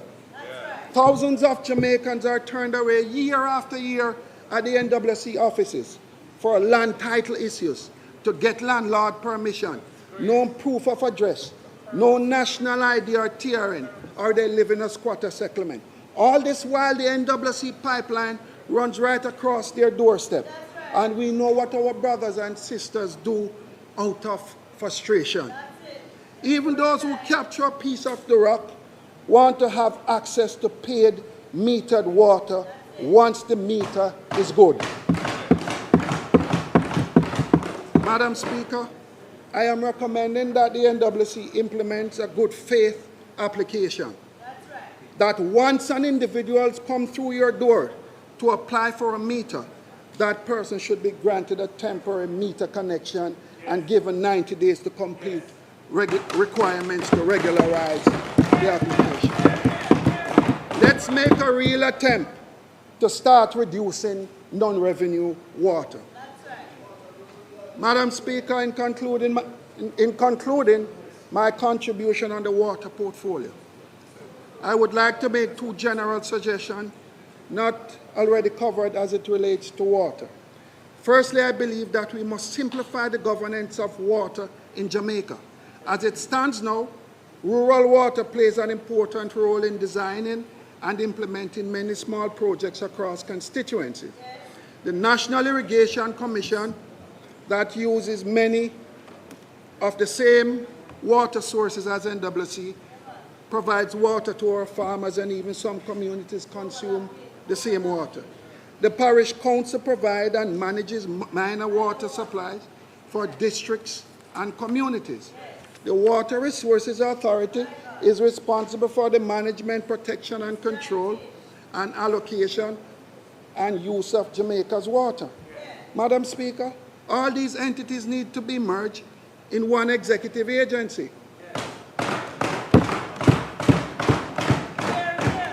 That will provide greater oversight, stronger collaboration, and improved flow of project implementation. Importantly, they will cost us as Jamaicans less if consolidated.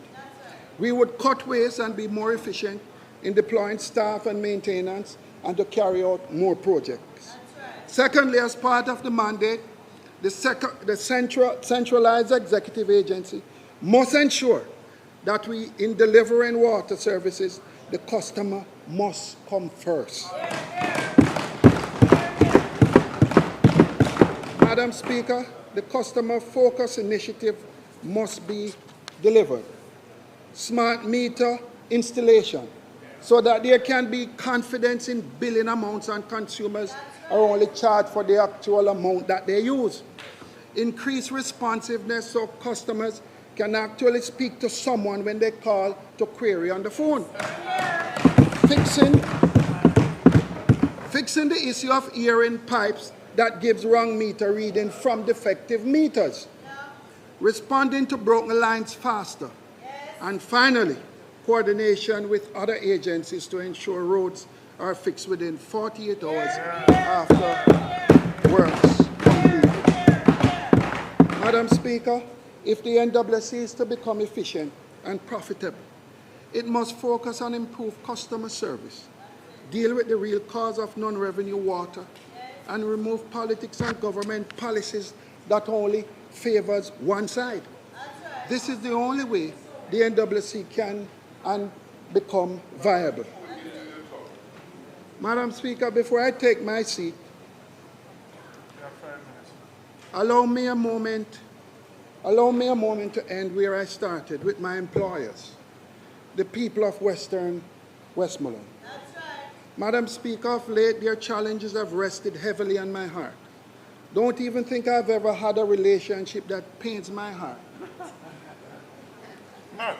like how the struggles of the people of Western Westmoreland have pained my heart, Party Leader. I'm telling you. Madam Speaker, firstly, it pains my heart every time a constituent calls to say police burning down their ganja field. Ganja farmers are being arrested and charged every day and everything in between. So, Madam Speaker, I reflect on, I reason with myself. I have never seen in my lifetime, and I want you to listen to me, because this affects thousands of Jamaicans, and probably most of your constituents. I want you to listen to me, and I feel passionate about this. I have never seen in my lifetime the police burning down cane field or arresting the cane farmers, even though cane produces rum. And rum can cause harm. But they burn down the ganja field. Yet ganja never hurt Jamaica. I see where in my lifetime bauxite production has hurt Jamaica. Just ask the people of Clarendon, Manchester, and St. Ann. But we still encourage and support bauxite production. Ganja farmers remains unsupported. Yet ganja has never hurt Jamaica. In my lifetime, Madam Speaker, tobacco is planted or is imported and come with a health warning. Yet the tobacco fields are not destroyed like the ganja fields, and tobacco continues to be imported. Yet ganja never hurt Jamaica. Madam Speaker, before the current U.S. President leaves office, ganja, aka marijuana, aka cannabis, may very well be legalized in all 52 states at the federal level. Madam Speaker, I appeal to the CLA, free up the industry,